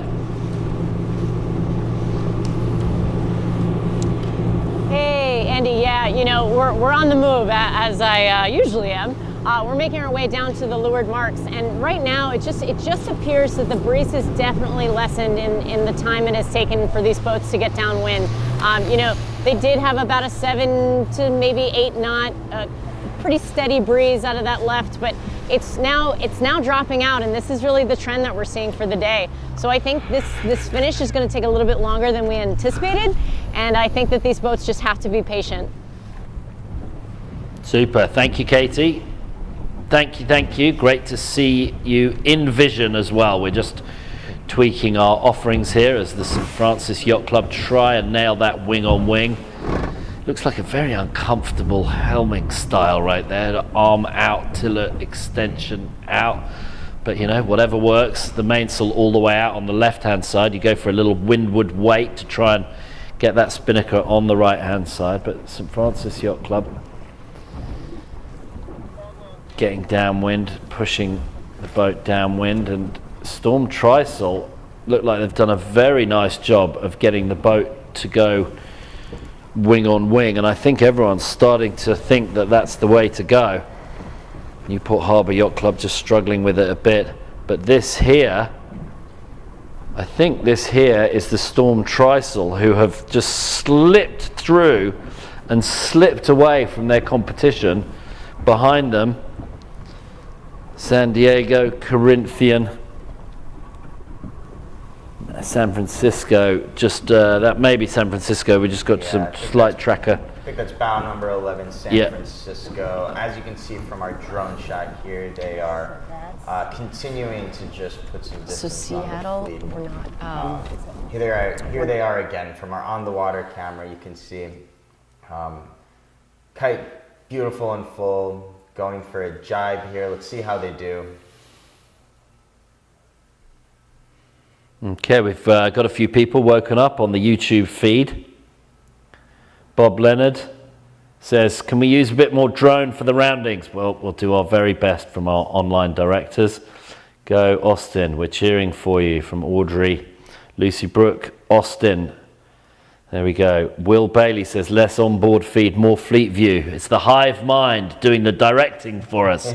Well, there we go. You said it, you want it. Here is the drone right here with San Francisco Yacht Club coming down towards the finishing line with a lovely wing on wing as they finish. That's the pink mark there just prior to the finish, I think, as San Francisco. No, that's the finish. There we go. That is the finish, and San Francisco takes the win here. Good for them. Well done. Storm Trysail close behind. Look at that wing on wing. Very nice indeed as they come in towards the pin. Spinnaker on the left, mainsail on the right. Storm Trysail. And there's the fleet coming down. Look, there's a puff of breeze just behind the fleet. It's gone light where the fleet are, then behind them. So I think, from what I can tell, as it goes a little lighter, the wing on wing is better. When there's a little more breeze, less wing on wing. That's what I'm thinking right now. It's really interesting. It does seem to be that when the wind goes light, boats just want VMG. They know they're not going to plane. They're not going to benefit too much from really heating up and getting that apparent. And so I guess in these light little skiff-like RS21s, boats just want the VMG. They want to point closer to the mark, and these boats can do that. Yeah, very good. Lakewood Yacht Club coming down towards the finish, a little further behind, but they've got a big battle there against, who is that? Seattle, just to windward of them. Newport Harbour Yacht Club, as they're all now, look at this, a real squeeze in. Let's try to see if we can keep it on the drone right now. St. Francis, Lakewood, Seattle, Newport Harbour. Oh, it's neck and neck and neck and neck. Yeah, just pin looks good. Such a close finish here with even the back of the fleet. Yeah, look at that. 1, 2, 3, 4, 5, 6 boats. The final 6 boats coming in. Eastern just pip all of them. Great finish. We're not going to be able to call that one, but it'll be basically between Eastern, Newport Harbour, St. Francis, Seattle, and Lakewood. Lakewood didn't have such a good race there. No, not as good as they've been doing, but that was just some fantastically close racing. San Diego dropping down a little bit than their first finish as the defending champions, with San Francisco taking the top spot. We're going to take a break here in the studio. Our media team by Icarus Sports, doing a fantastic job, is going to get reset for the next race. If you're following along on social media, make sure that you go and check out the results, comment and like, and share some love for your favorite team. You can also use the track link to follow the race on a separate screen to the feed that you have here. And we will see you guys soon. Stay tuned, and we'll get into race number 3 of the championship series for the Gold Fleet here at the Resolute Cup soon.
Welcome back to day 3 of the Resolute Cup. We're going into race 3 of the championship series for the Gold Fleet. Top 6 competitors from the qualifying series going into the RS21s for the Gold Fleet. After 2 races so far, we have San Francisco Yacht Club, San Diego Yacht Club, and Corinthian Yacht Club in a 3-way tie with 5 points for the lead. Andy, can you tell us what the racing's been like out there? No, great. I mean, this is exactly what we want. We want tight racing, we want close competition, and in the end, we want the winner of this event to be a worthy competitor at next year's New York Yacht Club Invitational Challenge. This is such a great format, amateur sailors doing their thing, and we're on board right now with St. Francis. Now we're with Lakewood, some of the top teams. Yeah, we're inside of 5 minutes here. When we get a good shot of our race community boat, we can tell you exactly how close we are. We also have Katie Nastro on the water giving us live updates up front and center to the racing action. Katie, can you hear us? I can hear you, Francis. Yes, I am right just close enough to the pin that I can see all the action. And you know, it's funny. The conditions haven't really changed too much. We are seeing, as I mentioned before, bigger puffs out in the race course that the sailors are really trying to just sail into and stay into, just because the breeze is so up and down. We are in kind of that down phase right now at the start line. It's definitely looking pretty light. I want to say it's only about maybe 6, maybe 7, but pretty much 6 around here. So it's going to be an interesting start to see where people are looking to position themselves to really just get off the line. Thank you so much for that update, Katie. Looks like we're on board with Lakewood Yacht Club here. If we can get over to the on-the-water cam to get a wider shot of the start line, we'll be able to tell you a little bit about what the fleet positioning is look like. If you're following with us on social media, make sure that you click the tracking link to be able to see exactly what the boats are doing from a bird's eye view. Looks like right now we've got Seattle, San Diego, and Austin. 3 boats there right towards the pin end, heading back towards the middle of the line. Over on the committee side of the line, we've got Lakewood Yacht Club, Corinthian, Shelter Island, Larchmont, all stacking up. Just looking through the boats, can you see the committee boat? Looks like the P flag is still up, so we're not inside of 1 minute yet. Boats still have a little bit of time. With these boats, they tend to start them a little bit more like dinghies. They're so light that they can kind of find their spot and sit for a little bit and accelerate when they need to. Very different than what the Sonar fleet is experiencing, the boats in the Silver fleet. More like a keelboat, just heavier, more traditional boats. They've really got to kind of line up, get going, hit the line on the time with speed. Looks like the boats are starting to make their final approach to the line, starting to just get there, carve out their spot, make sure they have space, make sure they have a clean lane. Some of the boats not looking so great back there. It looks like that might be pretty difficult to tell here from this view, but some boats clearly out in the lead. Pin here. That's where the boats are trying to win. Nice shot from down the line from the pin end, and we can see Easton, Lakewood, Seattle, and I like San Diego. Tyler Sinks going for a middle of the line, and I quite like that because if you're a little more aggressive, there's usually a little duck. Here we go. 3, 2, 1. There's the gun. Ooh, maybe one boat over then, but bow number 5. Storm Trysail at the pin, but look how light and slow it's got. They're basically going so slow, but the tide is slackening off. So we've got bow number 5, that is Storm Trysail. Just to windward of them is Lakewood Yacht Club. They've got a lot of supporters who are watching online, as do Austin, so the southern teams always enjoy this as they send their teams up to the northeast to try and duff up some of the other yacht clubs from around here. We've got a good contingent from Marblehead as well, but Lakewood just struggling to hold a lane right there to windward of them. You know, it happens to the best of us. It's always so painful when you just start to fall behind, but Storm Tri-Sail Club clearly spinning Lakewood out the back here. Above them, boat 7. San Diego, Seattle. Yacht Club. Yeah, keeping their bow out there. There's one boat behind that could roll over them. Looks like that's San Diego. That's Tyler Sinks doing a good job in the middle of the race course and tacking out of that messy, bad lane. Lakewood Yacht Club. On board with Lakewood Yacht Club here, just out of their tack onto port to go clear their air. Looks like they had to duck at least the first half of that fleet. Looking down their onboard cam, it's hard to say if they'll make this, but nope, they're going to have to duck. Continue to duck the rest of the fleet. That's never fun, but it is worth it to get your clear air here, especially with the conditions going so light and there being still some waves from when it was windier in the day and current present. The having clear air and keeping the boat powered up and moving through the waves, moving through the current is just so important to really keep up with the fleet here. We've got people tuning in all around the place. We've got a supporter for Citadel Sailing. Let's go Carolina Yacht Club. Well, they're not in the Gold Fleet this time. And we've got Stephanie Williams, go Norotan Yacht Club team. But as I said, it's a lot of the southern teams. Austin, Lakewood. James Peterson says, go Austin Yacht Club. Travis says, why not the IC37s? Well, mix it up a bit. Keep it real. Smaller crews for these boats, and it means we can use the sonars as well. It's all much more practical, and it keeps the IC37s for the premiere, the headliner, every 2 years. Yeah, the winner of this regatta will earn themselves a spot in the Rolex New York Yacht Club Invitational, which, as Andy just mentioned, will be held in the IC37s. That's their premier regatta. Boat 5 on the camera here, Storm Tri-Sail Club continuing to hold their lane, keep their bow out, really committing to the left side of the course.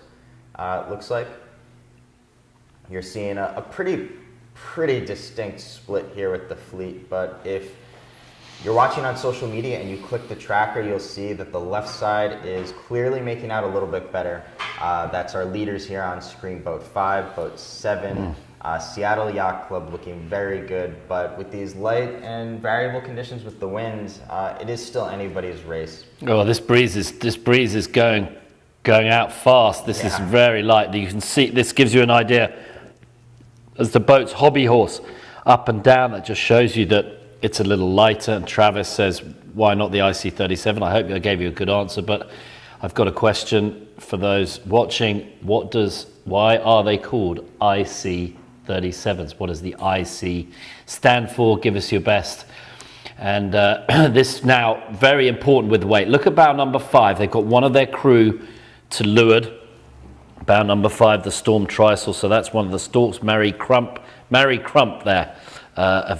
Also a member of the New York Yacht Club, a prominent member of the New York Yacht Club, serving on a bunch of different committees. But look at this, light. Yeah, that is just painful to watch. Like you said, hobby horsing there. I'm not sure that I've ever heard that word used to describe it. Is that British, or have I just not sailed enough, Andy? I don't know, just hobbling back and forth. But yeah, when the waves are really just kind of sending your bow up and down and you're not really punching through them.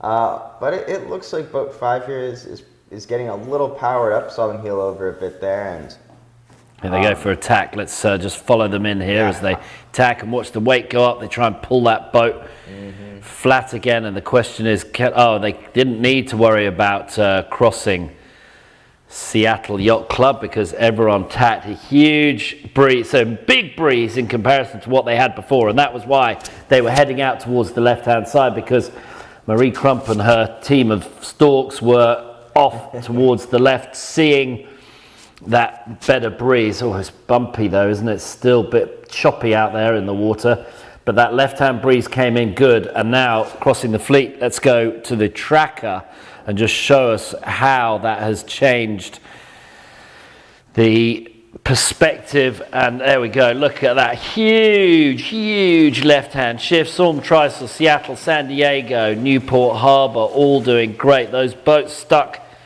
on the right-hand side. So that pin and start, crucial decisions to get towards that left-hand side. The tacticians and crew, they sniffed out the bit of breeze on the left, and as I said, when it goes light, it goes right, and when there's breeze and there's puff, it goes hard in the left-hand side, and we've seen a 10, 15 degree wind shift, but I think it was really more about the pressure as we're on with Newport Harbor Yacht Club.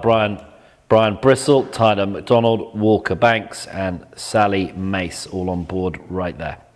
Yeah, two-time All-American sailor, skipper Brian Bissell. He worked at North Sailing in the marketing department back in the early 2000s and has been doing plenty of high-level, one-design sailing, competing in the Snipe Worlds and Western Hemispheres just a few years after he joined the class, and also doing some offshore sailing as well. So quite a variety of skill for the skipper as well as their crew. If we cut over to the onboard camera, we can get a wider shot of the fleet. Here is boat number 5, Storm Trysail Club. Like we just saw in the tracker, they did very well out on the left side with their pin start. Clearly chose the correct side of the course to make gains, but looking a little light there. If that effect is global across the fleet, they're not in too much trouble. But if they're in a little bit of a localized lull there, that could be trouble for the Stork brothers here in boat 5. Well, let's take it out to Katie, because the wind seems to be shifting all around the show. What's the latest from down on the water, Katie? Yeah, hey guys, the breeze has really come down. Even just from the start, we're up at the top mark, and just looking down at these boats, it's going to take them quite a bit to get up to these windward marks here.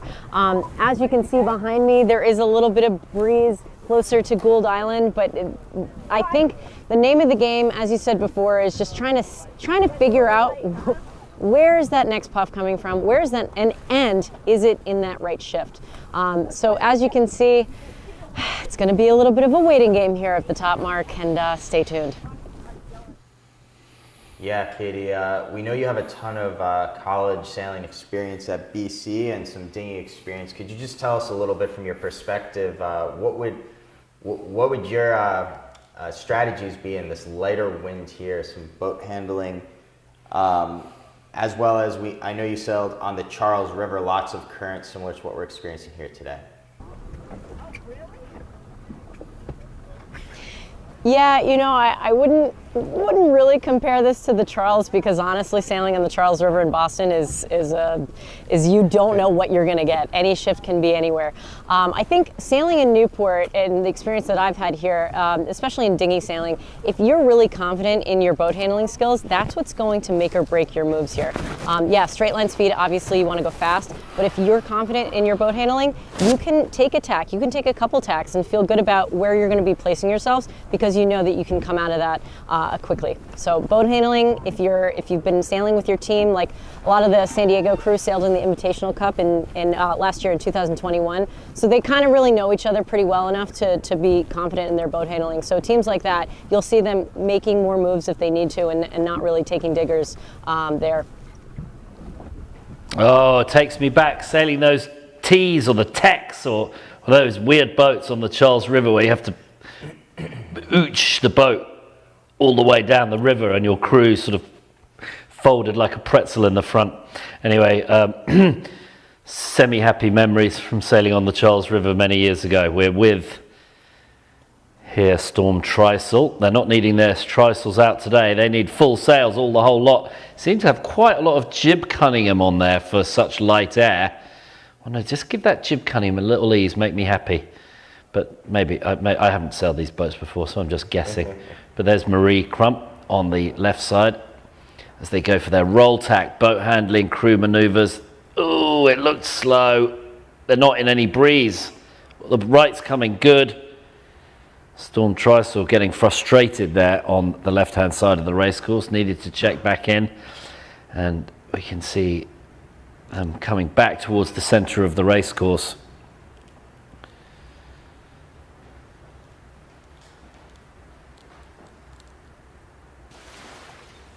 That's good. We've got the tracker right there. Lakewood now hitting the right-hand side, so they're coming a little bit back into it, as are Corinthian, but Eastern and Shelter Island not in good shape there. But a really nice battle at the front of the fleet here between San Diego, Seattle, and Newport Harbor Yacht Club.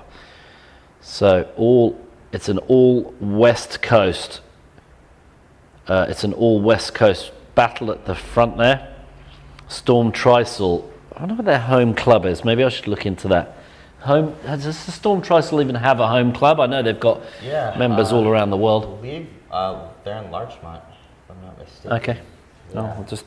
They host a collegiate keelboat regatta that I competed in as a college sailor. Actually, that's how I learned about Storm Tristle. I'm pretty sure that their physical base of operations is located near Larchmont Yacht Club, on board with St. Francis Yacht Club here.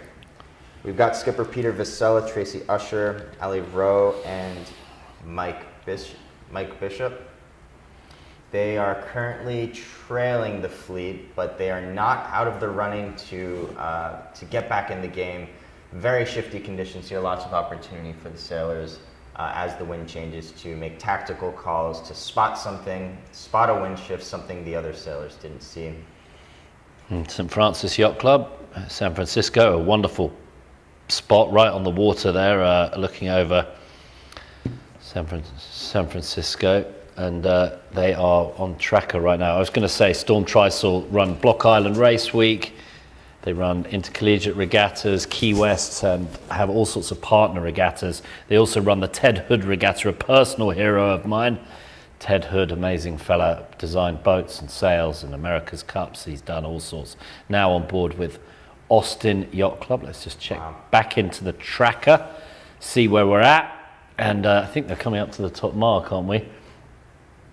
Yes, in this light conditions, I tell you, there's so much concentration and tension to go at such slow speeds. It's remarkable. And we've got family teams out there, remember, husbands and wives, dads, daughters and sons, putting extra stress on both marital and family affairs. We got Katie down on the water. Give us an update. Yeah, Andy, I was just going to say, we even have brothers and sisters. I had the chance to chat with San Francisco Yacht Club. Tom Purdy and his sister Melissa are sailing together. They've competed with skipper Sean Bennett 3 times in the Resolute Cup, so they are all Resolute Cup veterans. They were pretty funny to chat with. But yeah, a little update from the top marks. Guys, it is light, if you can't already tell. We're just, patience is the name of the game here. I'm not quite sure who is really out into that far right-hand corner. I think on the track you can see that a little bit better than I can.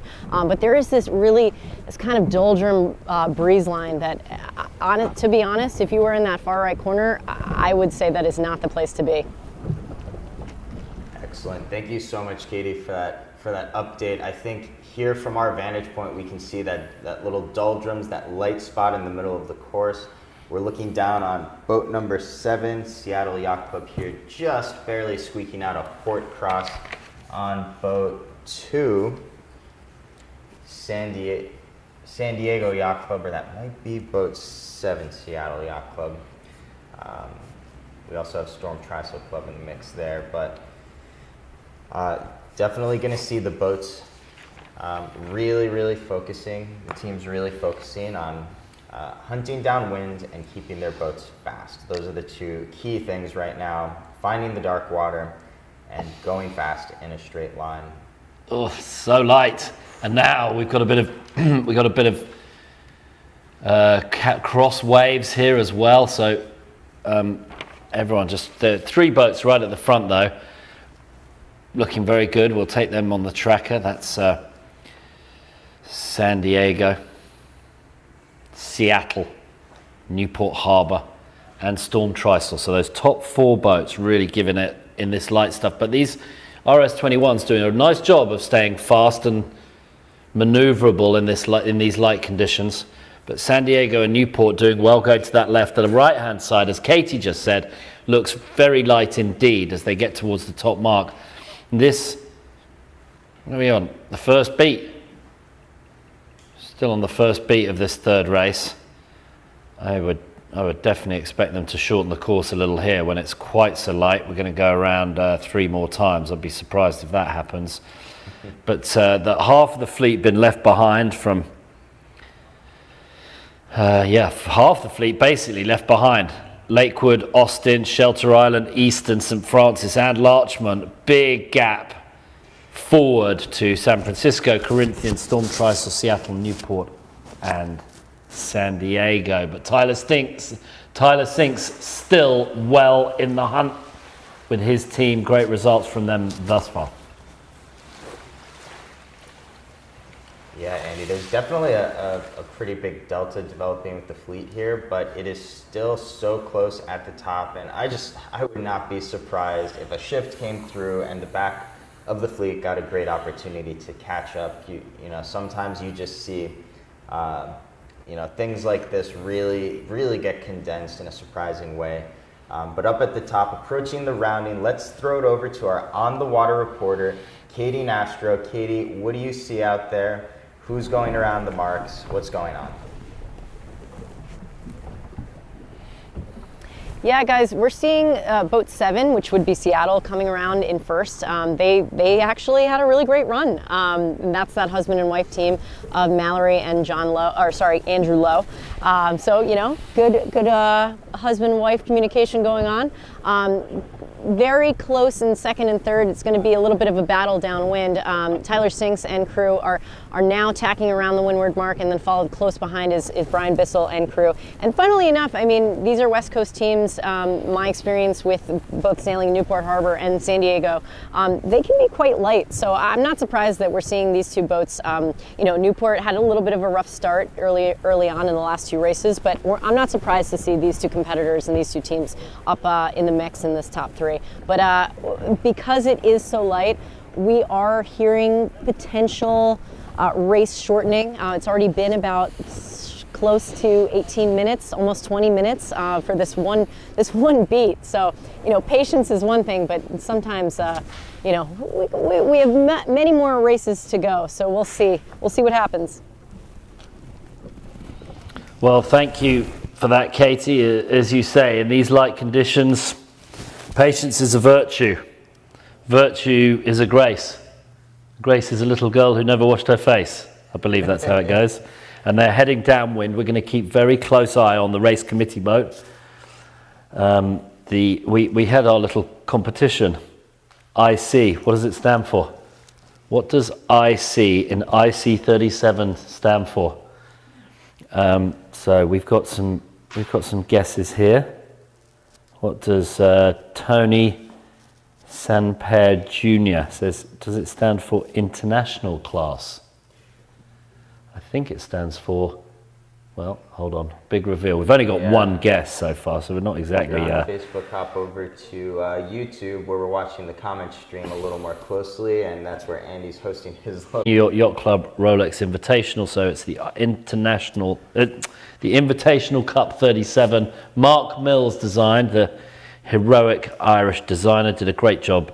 Maybe he's not Irish, but he lives in Ireland. Anyway, good man. Here we go with the boats downwind, the RS21s, and the Sonars for the Silver Fleet is what we're watching right now. And perhaps we should just go down to Katie again, because that breeze looks like it's disappearing fast. Katie, tell us, what's the story?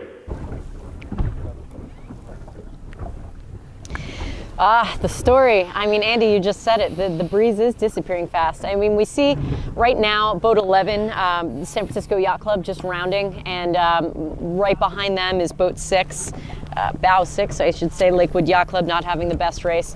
It's tough out there.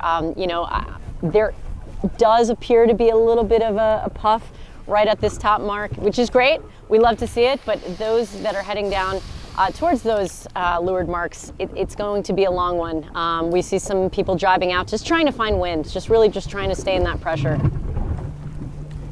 Yeah, some of what we're seeing here on onboard feed with Lakewood Yacht Club is a little hopeful. Like you said, there's a puff at the top mark, but every other feed that we're getting from the boats, it's just looking like it's something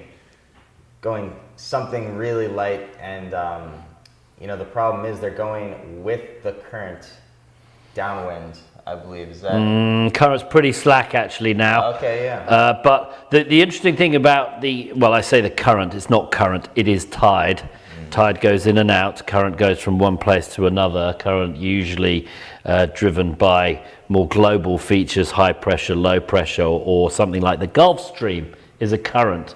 But in Narragansett Bay, the tide goes in and out. There is very little current. If it rains heavily, as it did a few days ago, you do actually get some flow from Providence out of Narragansett Bay, so the current can contribute most usually to the ebb tide. And this is a hill I'm prepared to die on, so anyone who's got a different opinion, come fight me. And we are now sailing downwind Newport Harbor Yacht Club, leading over Seattle and San Diego. But I tell you, San Diego put together a good few races here. They seem to always be at the front. Yeah, very consistent performance from them. Skipper Tyler Sinks. No surprise he took the top spot in the 2018 Resolute Cup and is on track to be a strong contender for the top spot here in the 2022 Resolute Cup. Well, we've got a lot of people watching. We've got plenty of comments on YouTube, and James Roten says, does it stand for Invitational Cup? Yes, it does. So James wins the prize. What's the prize? Wait, what is it? Me saying well done. Okay, well done. Matthew Cohen, he's there supporting. Senate Bischoff, a New York Yacht Club member. Is Danny Pletch getting a point penalty due to that ugly grey goatee? What? No, we can't start. We can't start doing sartorial elegance. But yes, I believe it's actually a 2-point penalty this event. But I think he'll be okay because he seems to be sailing pretty well. I'm getting an answer from our committee here that yes, we can give a penalty for that. I don't know. I've seen some of the. I've seen some of the umpires' facial additions, and I'd say they're not going to give any penalties for just a little goatee. They're guilty as charged for some of them. Newport Harbor Yacht Club. We're getting a little distracted. We're on board with Newport Harbor Yacht Club. Where are they sitting in the? They're fourth or fifth. Fourth place. Yeah, they're doing very well. They've been kind of inching their way up the leaderboard. New to this regatta, this is their first time, so they tackled the hard part. And I think one of the things that's important for all of you guys watching to know is just how difficult it is to get into this portion of the race, into Gold Fleet. Mm-hmm. Extremely well-rounded skill sets required with the switching between the Sonars and the RS21s. Not easy for the sailors to put together the right crew with the right combination of skills to get to this phase. Here on board now with Austin Yacht Club. Well, they each did 2 series in the Sonars and the RS21 to try and keep it as even as possible. Eastern Yacht Club were very good. And they finished top of their fleet, so they had an excellent series. Storm Trysail also had a very good series, as did San Diego and Corinthian. Lakewood not really showing their colours here, as are Eastern Yacht Club, not having nearly as good a Gold Fleet event as they did in the qualifying round. So we'll have some questions for them this evening in the post-match debrief and interviews that we'll have on the lawn here at the New York Yacht Club. And really my questions will be for Eastern Yacht Club, because where did it all go wrong? Because today is not nearly as good as their qualifying round when they got in 5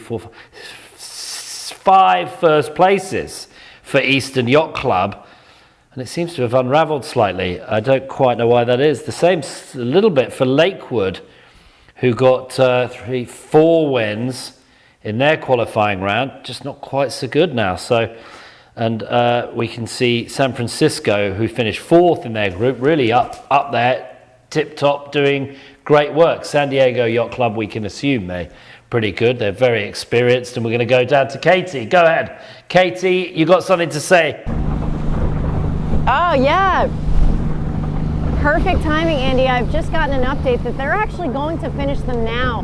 Race committee has decided to shorten the course, and we are actually coming into the finish.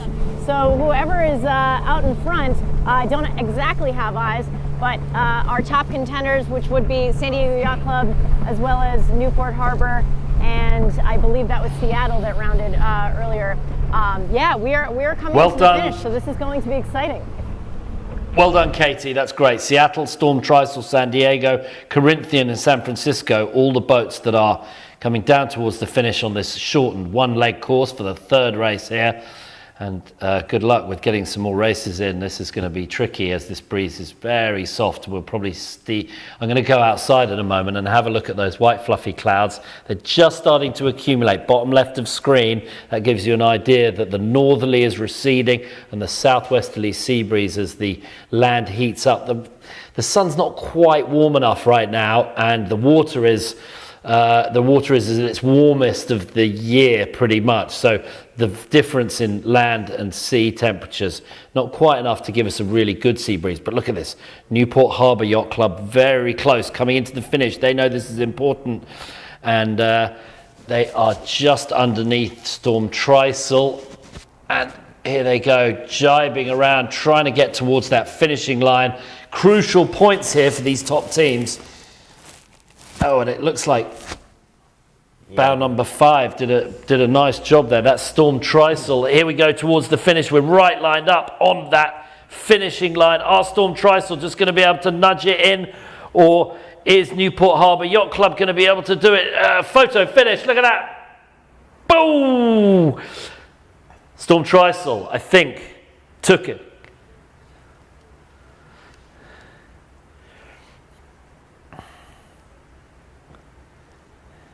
Gotten it, but then from my vantage point, you know, Newport Harbor was just an inch, maybe an inch ahead of them. So that was a really close one. And then coming in behind them in third, Seattle Yacht Club, and following them, San Diego Yacht Club. Well, what fun after such a light air race as it finished to have such a tight finish at the end. Looks like Storm Tristle took it over Newport Harbor Yacht Club with, with Seattle just behind. We're going to give you the exact. In fact, you know what's happened? The tracker didn't get the update of the shortened course, so it's going to be on us for the moment until we get the official results on board there with Lakewood. We will most likely have some more races this afternoon. It's only 1:24 local Eastern time here, so I suspect that they'll keep it out. The tide will start to ebb. It will start to go out, so we'll see how that affects the scenery.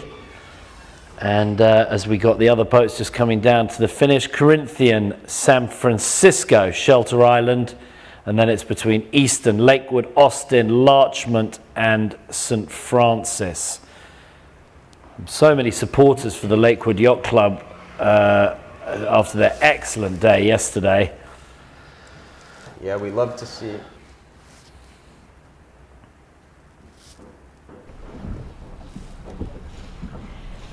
Yeah, Francis, sorry to cut you off. I just wanted to actually add, I was chatting with Danny, and he wanted to say hi to his beautiful wife, Megan, and his 2 beautiful kids.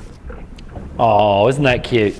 Okay, great. Well done. Family affair, and that is one of the lovely things about amateur and Corinthian racing here, that the New York Yacht Club do such a good job of running as we get down towards the finish.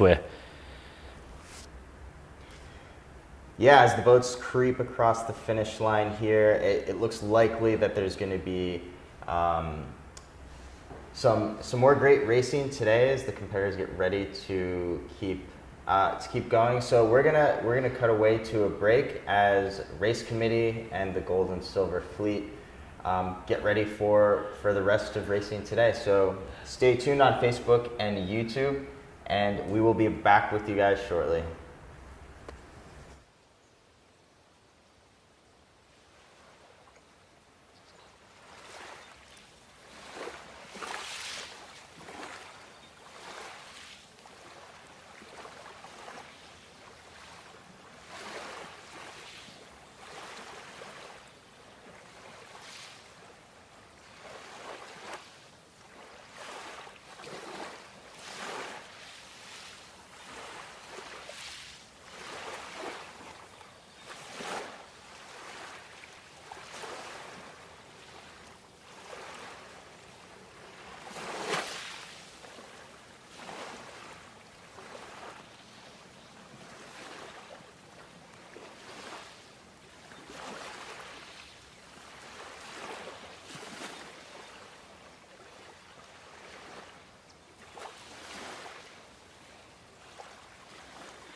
Hello everyone and welcome back to our coverage of the 2022 Resolute Cup.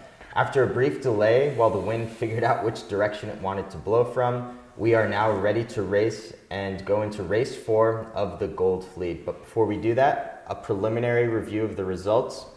We have a two-way tie for first place with Storm Trysail Club and San Diego Yacht Club. If San Diego Yacht Club can keep their lead and score a victory at the end of this regatta, they will be the first yacht club to have won this regatta twice. We're going to cut over to Katie Nastro, our on-the-water reporter, for a live update on the conditions. Katie, what's it looking like out there? Hey Francis, yeah, I think everybody's been kind of chomping at the bit, waiting to get racing again, and finally the breeze has settled into a northwesterly position, very, very similar to what we saw earlier today. It's still pretty light, a little bit patchy. There are some definite light spots on the water that boats are going to have to avoid, but I want to say it's around 6 to 7. Yeah, definitely on the lighter side, and we are full underway. The race has started and the RSs are getting out there. All right, and on our live feed here, we can see San Diego Yacht Club, boat number 2, skippered by Tyler Sinks, with Nick Martin as his tactician, Kayla Ladow as crew, and Max Hutchinson as well.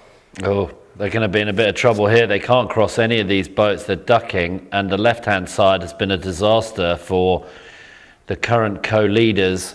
This is not going to be a good race for them. The right-hand side looks like it's gaining. They're going all the way to the right. They have to. There is an outbound tide now, as you can see some of the sonars in the other fleet just coming through.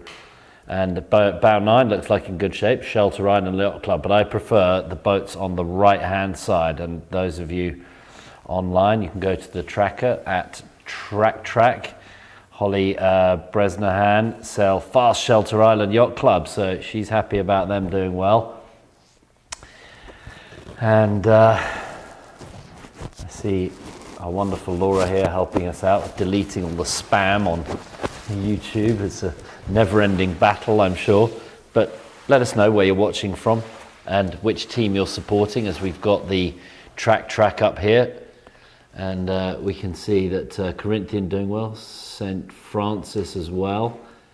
Oh, here we go. What a beautiful picture there. Bow number 5, that is Storm Trysail, just to windward of them. Bow number 11, the San Francisco Yacht Club, a couple of boat lengths ahead of them. We've got dogs in the house, we've got bodies to leeward. It is light.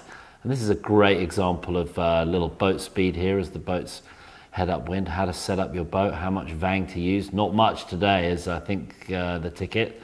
Newport Harbour Yacht Club leading over Corinthian, over Shelter Island, Eastern, St. Francis, Larchmont, Lakewood, Austin, San Francisco, Storm Trysail, and Seattle Yacht Club.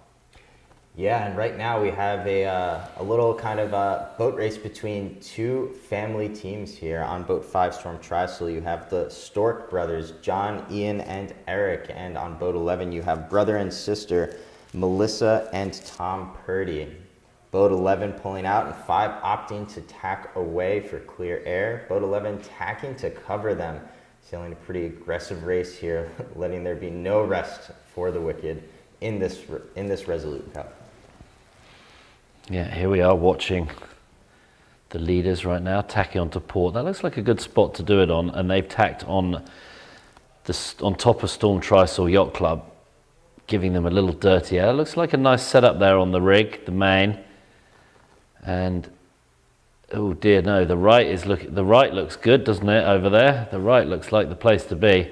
It does indeed. This is 11. This is the San Francisco Yacht Club. Yeah, they're going to be doing a big pass underneath the fleet. Boats out on the right, Corinthian Yacht Club leading. You can see here in the background the rest of the boats coming in from the port side with starboard advantage. Boat number 11, San Francisco, is going to have to take their stern. Newport Harbour Yacht Club tents, looking over their shoulder, keeping a very close eye on where the rest of the opposition are. Ooh, big duck there. Yeah, close cross there. Close duck. And from this view, you can really see the different wind velocities on the water. Big light patch there in the middle, some of the boats moving slower, a little bit of darker water over there on the right side of the course. Get the tracker up here as well.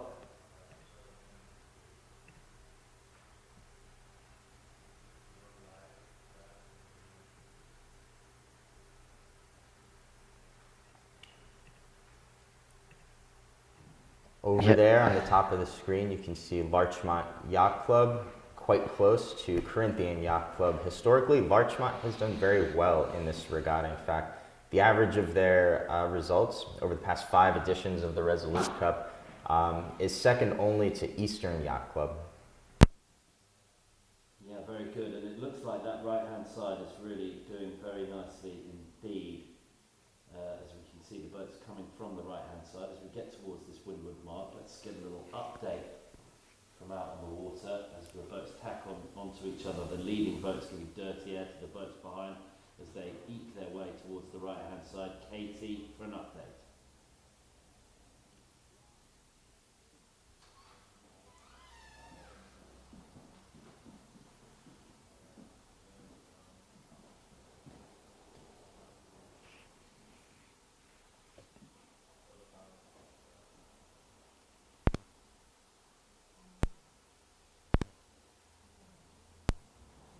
Yes, this right side is definitely paying out for anybody that's over here. It's still, they're just hitting ley line. We've got a couple minutes before anybody actually makes it to the weather marks. But just a fun little fact about Shelter Island, glad to see that they're in the mix. Speaking with Amanda Clark earlier, and she said that the team has actually practiced all throughout the summer, 3 to 4 days a week, in both Etchells as well as the RS-21. So they're feeling really good about both of the fleets, and yeah, it's nice to see them up towards the top now. Thanks a lot for that update, Katie. Looking here on the tracker, in addition to our on the water camera here, we can really see that the right side is paying off, and those boats that are keeping their boats moving fast, staying in the pressure, looking for that dark water, are really the boats that are coming out on top here as they approach their weather mark rounding. Yeah, very good. All tight into the top. Corinthian leads St. Francis. Corinthian sailing nicely in third place by only a point. And that's very good. Larchmont doing a better job this race because they haven't been so good throughout today, but much nicer from them. Yeah, historically they've done very well in this regatta, and they're kind of creeping their way back up the leaderboard here.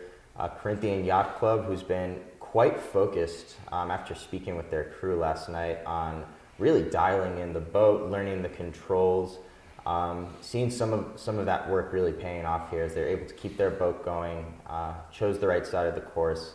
And you can see even here in this shot, they're just creeping ahead of boat 10, which is Larchmont Yacht Club, to just extend out a little bit further, keep their breeze clear, keep their boat moving.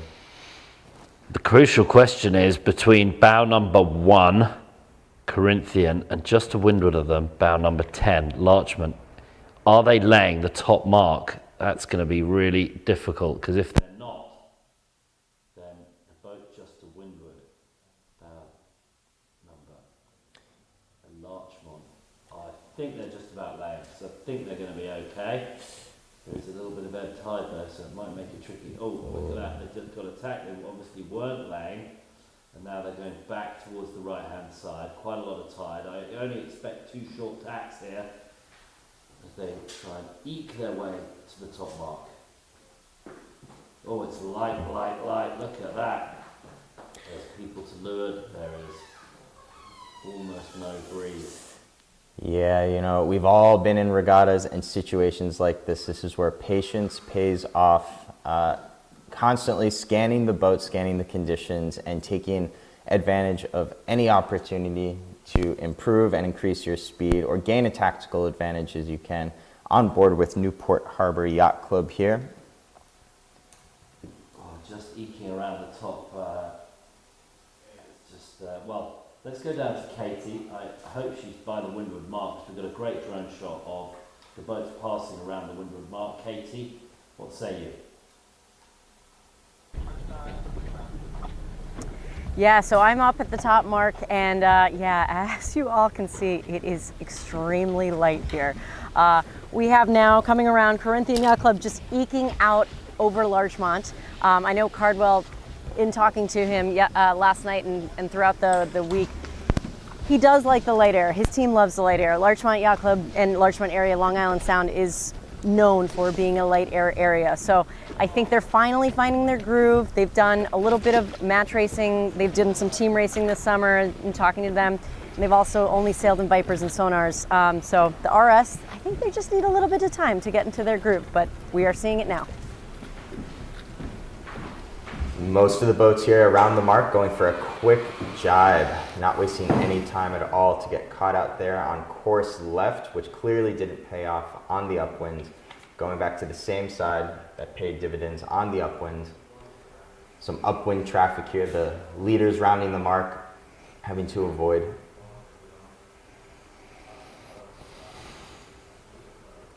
Doing the right thing though, looks like the right place to go.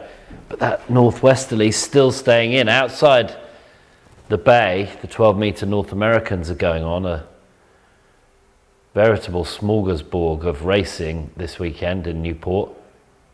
There's 11 to 12 knots southwesterly. So we're still sailing in this northwesterly, and that's why the sea breeze hasn't come in. Just too much not enough gradient between the warmth of the water and the warmth of the land. As we come downwind. Corinthian doing a good job. Larchmont, Eastern, little turnaround this afternoon. Larchmont and Eastern, who are currently 10th and 12th in the scores, now in second and third. Oh, look at this windward mark. Oh, yuck. This is double tacking at the top. You'd never want to do that.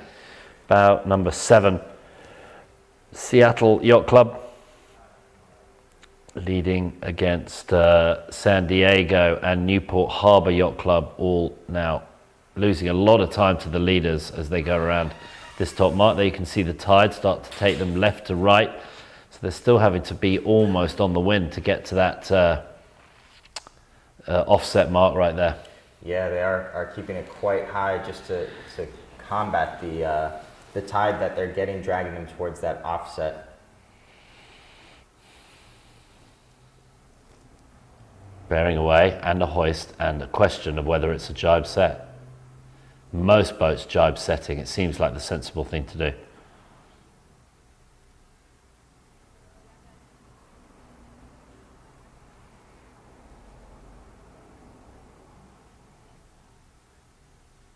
The current or tide.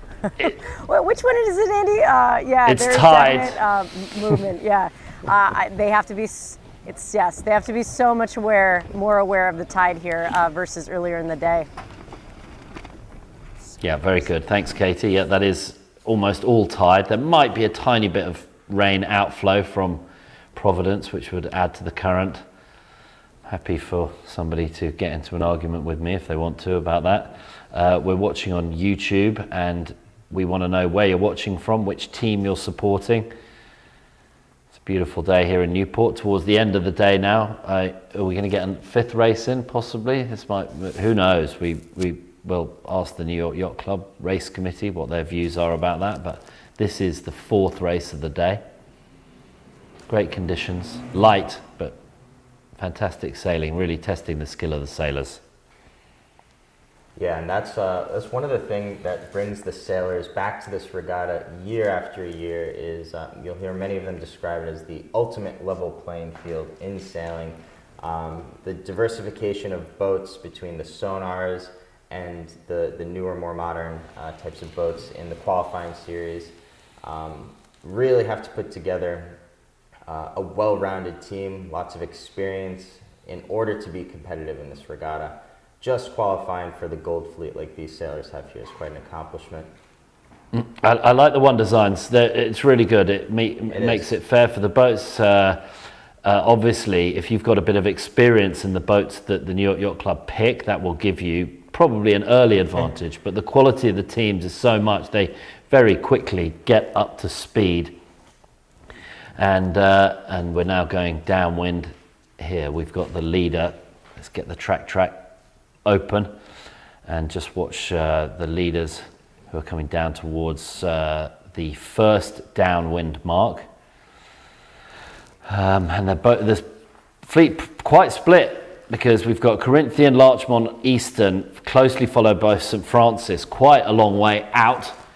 We've got the naval base in the background on Aquidneck Island, as Corinthian, I think quite sensibly, take that right-hand mark. Spinnaker not quite down enough, and interestingly, there was some conversation about whether these boats should have a retrieval line, and the designers were very keen that there were enough jobs throughout the boat to be able to engage everybody, 3 or 4 crew, whichever you have, to do all the jobs on the boat. I think it's good. St Francis Yacht Club in 4th, looking to get their shoot down. But currently the lead is Corinthian over Eastern over Larchmont.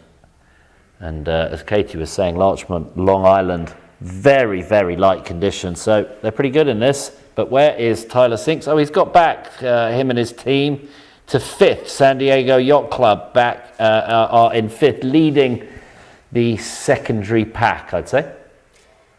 Yeah, and right now with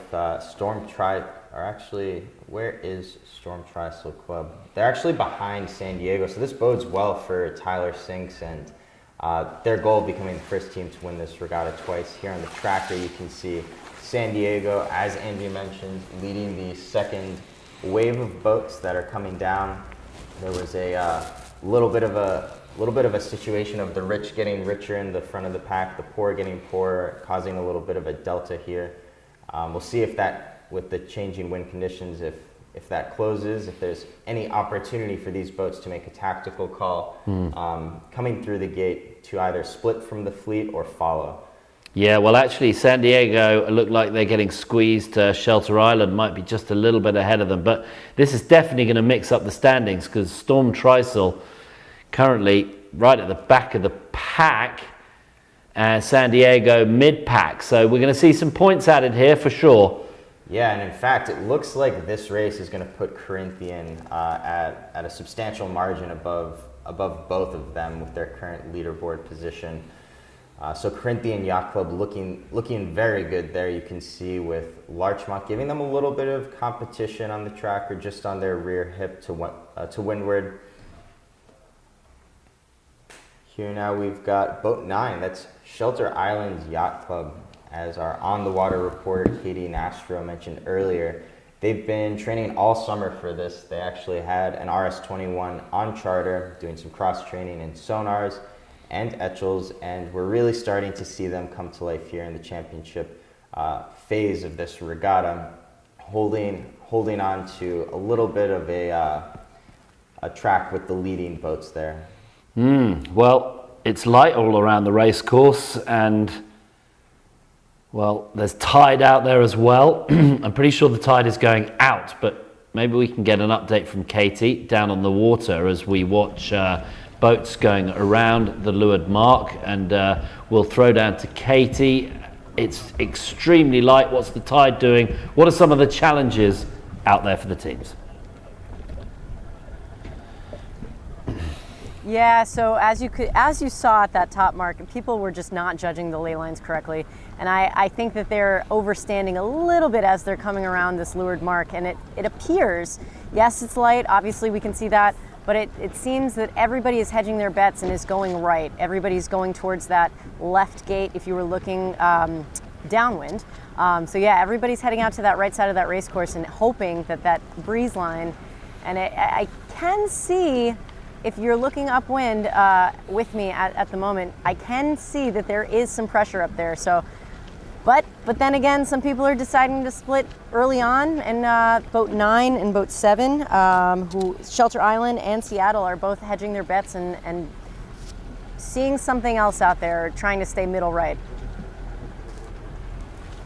If you guys are tuning in here on Facebook or YouTube, make sure you leave some love in the comments for your favorite team these light wind days, and checking the commentary from their friends and family back home are always good morale boosters for your teams here. So make sure that you're commenting, share it on your own page if you want your friends and family to see it as well. Very good. We've got a note here from Zach Fanberg. Since Southern didn't make the gold, he's rooting for his friends Cardwell with Larchmont, Danny with Lakewood, and Mallory, Seattle Prime and Newport Harbour. I mean, mate, you can't root for everybody. I mean, if you're going to root for all 12 teams, definitely you're going to have a winner. The Storks forgot to bring their best sailor, Katie. Very good. Okay, well, here we are. Lovely scenes. Bluebird Day, blue skies. Lovely sailing here in Newport, Rhode Island. Larchmont winning over Eastern and Corinthian. If Corinthian can keep this top three, and it looks pretty close between them all, they'll nudge into the lead, I think, here. But San Diego on the charge in fifth. A long way behind, though. Long way behind. 250 meters back. So really, it's about Corinthian battling forwards. If they can get a couple of points back up the leaderboard, that'll start to put substantial distance between them, Storm Tristle and San Diego. No throwouts for this event. Yeah, absolutely, Andy. I think with just 1 point trailing San Diego and Storm Tristle at the moment, Corinthian has a big opportunity here to put a points lead on those two teams that will be pretty difficult to recover from.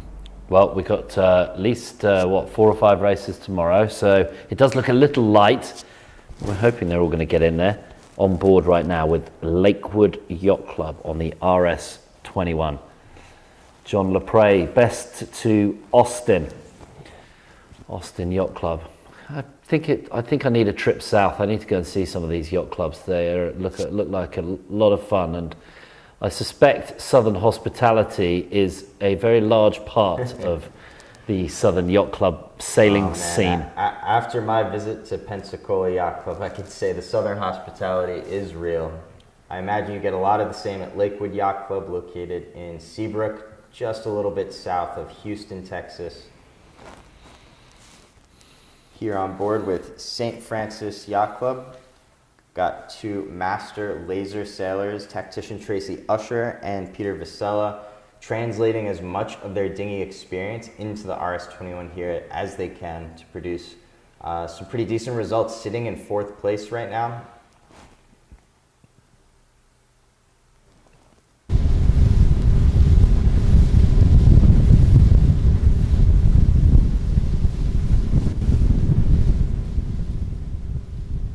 On the tracker, I think the boats at the front of the fleet are getting pretty close to the windward mark, and maybe if we can get Katie just to talk us through the windward mark, maybe we're even lucky enough to get her in vision. Katie, down to you, give us the latest. Yeah, hi guys. Sorry, in transit, trying to make it up to the windward marks before the boats. But as you can see, or hopefully you can see, boat 10, that's Larchmont Yacht Club, they've had a really great beat, as well as Eastern Yacht Club, and just behind them, Corinthian Yacht Club. So those are kind of the 3 top. Okay, I think we're having some connection issues there with Katie. So we'll just keep her live and direct, ready to go. We'll come back to her in a minute, as Larchmont, Eastern and Corinthian look light on this ley line. So Corinthian slipping back towards their 3rd place spot, and St. Francis, San Diego keeping it real in there, so doing a nice job of in 5th. There we go, lovely picture of the windward mark, and then that's the offset mark just next to it. Yeah, and as you mentioned, Andy, San Diego not doing quite as well as they were earlier in the series, but still not out of it by any means, fighting for every inch to make up ground as they can, and we've still got a full day of racing ahead of us. Again, seeing the early jibe from Larchmont, nobody liking course left, and you can even see on the water there, the light patch with the water getting darker farther ahead, just clearly more breeze on the right side, and in light wind conditions like this, staying in the breeze really is the name of the game. Yeah, here they come to the top, and that is the outbound tide. So from left to right, leaving the Narragansett Bay, as we've got Who's this bout number? This is Corinthian Yacht Club, yeah. Coming around.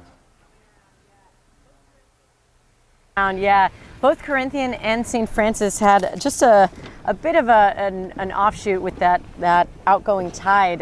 They underestimated their last tack, so they're trying to make up some gains. And I think, you know, when talking about where San Diego is right now, you know, it's been a long day, and I think a lot of the sailors and competitors, they really had to kind of switch gears. There was a delay, you get a little tired, you maybe have eaten too much. So kind of getting back in that racing habit, that racing mode, maybe it just takes a minute for some of them.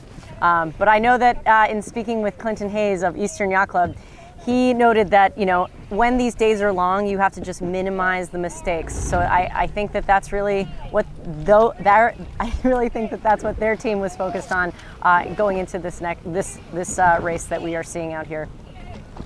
Excellent update, Katie. Really interesting points that you bring up from having conversations with the sailors. And I think one of them that you have to remember is this is their third day of racing after two heavy and medium wind days of racing. So just keeping your physical stamina up, keeping your mental focus sharp. These are the things that help people to consistently perform over the course of 4 or 5 day long regattas.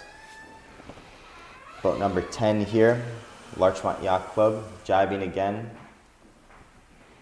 Well, it's so light.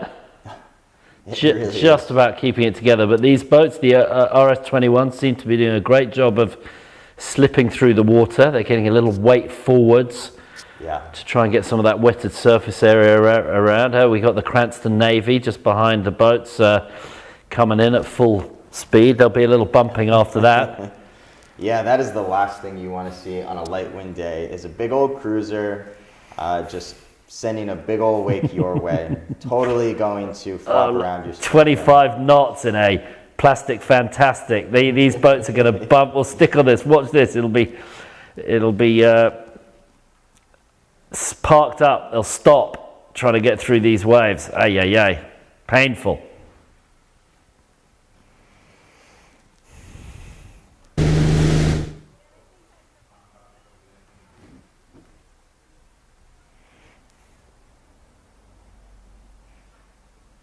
So they sail a little bit hotter angles than they typically would in the sonar. So that's just something to note. Stay in that pressure and stay high.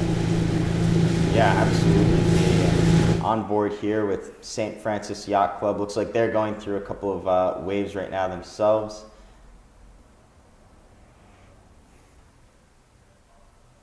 On board we have Peter Vasella at the helm there, skipper, tactician Tracy Usher. You can see boat 10 Larchmont getting a little bit of competition maybe here from Eastern Yacht Club, taking the windward lane, possibly if they can sneak forward a little farther, giving them a little bit of dirty air.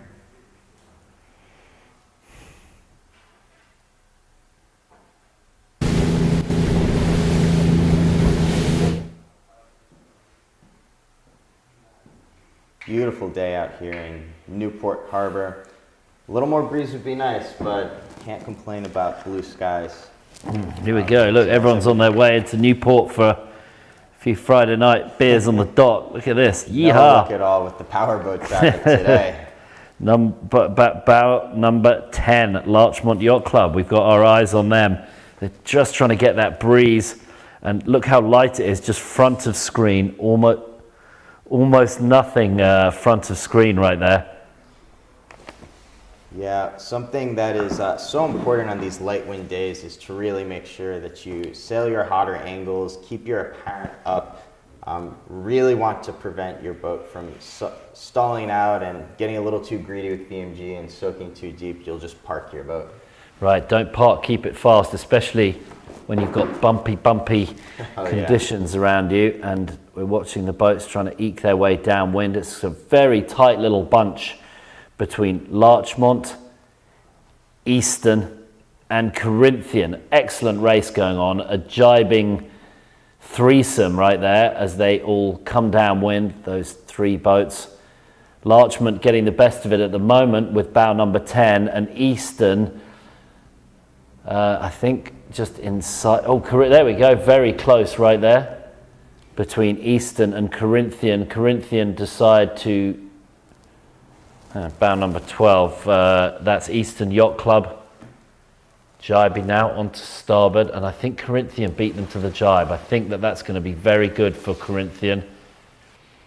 I think we're going down. I think we're going down to the bottom marks here. Although we got looks like they're in a rather odd position, and maybe we can get an update from Katie if she's with us as they go down to these bottom marks.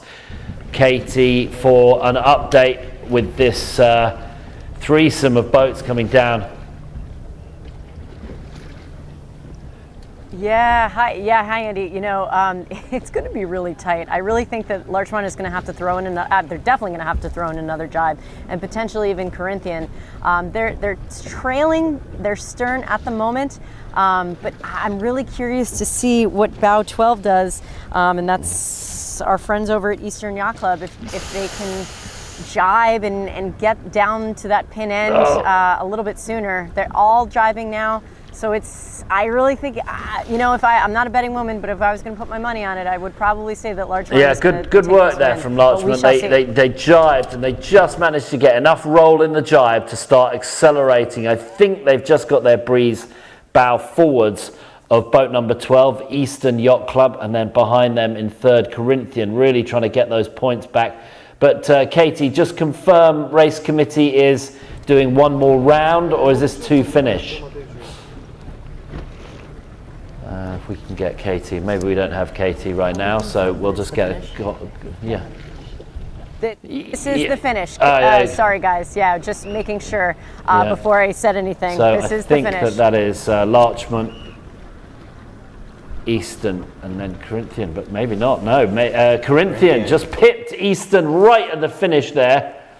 Good work for Corinthian. That's what they were looking to do, just to extend the points, and then their next issue is how many points can they get back on San Diego and Storm Trysail. Storm Trysail currently in 11th, having a right old shocker. Yeah, as you mentioned, there's no dropouts in this series, so that is definitely going to put some beads of sweat on the foreheads of the crew over on Storm Trysail. San Diego sitting in 5th, looking like they have a safe margin with the 6th place boat, Shelter Island, probably pretty likely that they'll be able to recover from this. Here they come down towards the finish. Well, there we go. Look at that. Not the most breezy, hectic racing that we've seen in the Resolute Cup or in the Invitational, but sometimes light is where you've got to make all your gains. And now the boats are allowed to take their jibs down. I think that might have been an update from the race committee. So Austin Yacht Club, we're just on board with them. They're in 7th, just behind Shelter Island, and they're trying to close it down towards the finishing line. San Diego did finish in 5th, so that gives them 14 points. Corinthian, I think now will be leading on 12.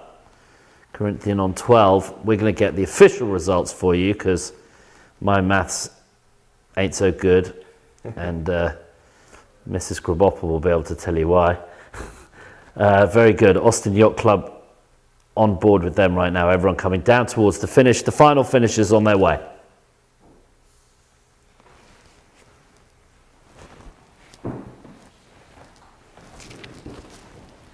And as the rest of the boats make their way down to the finish line, we're going to take a break. The top finishers definitely...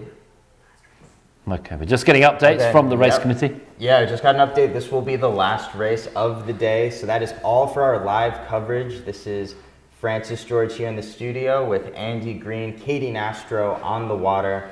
Hope you guys enjoyed. Make sure to tune in tomorrow for more racing action. And that's all for today.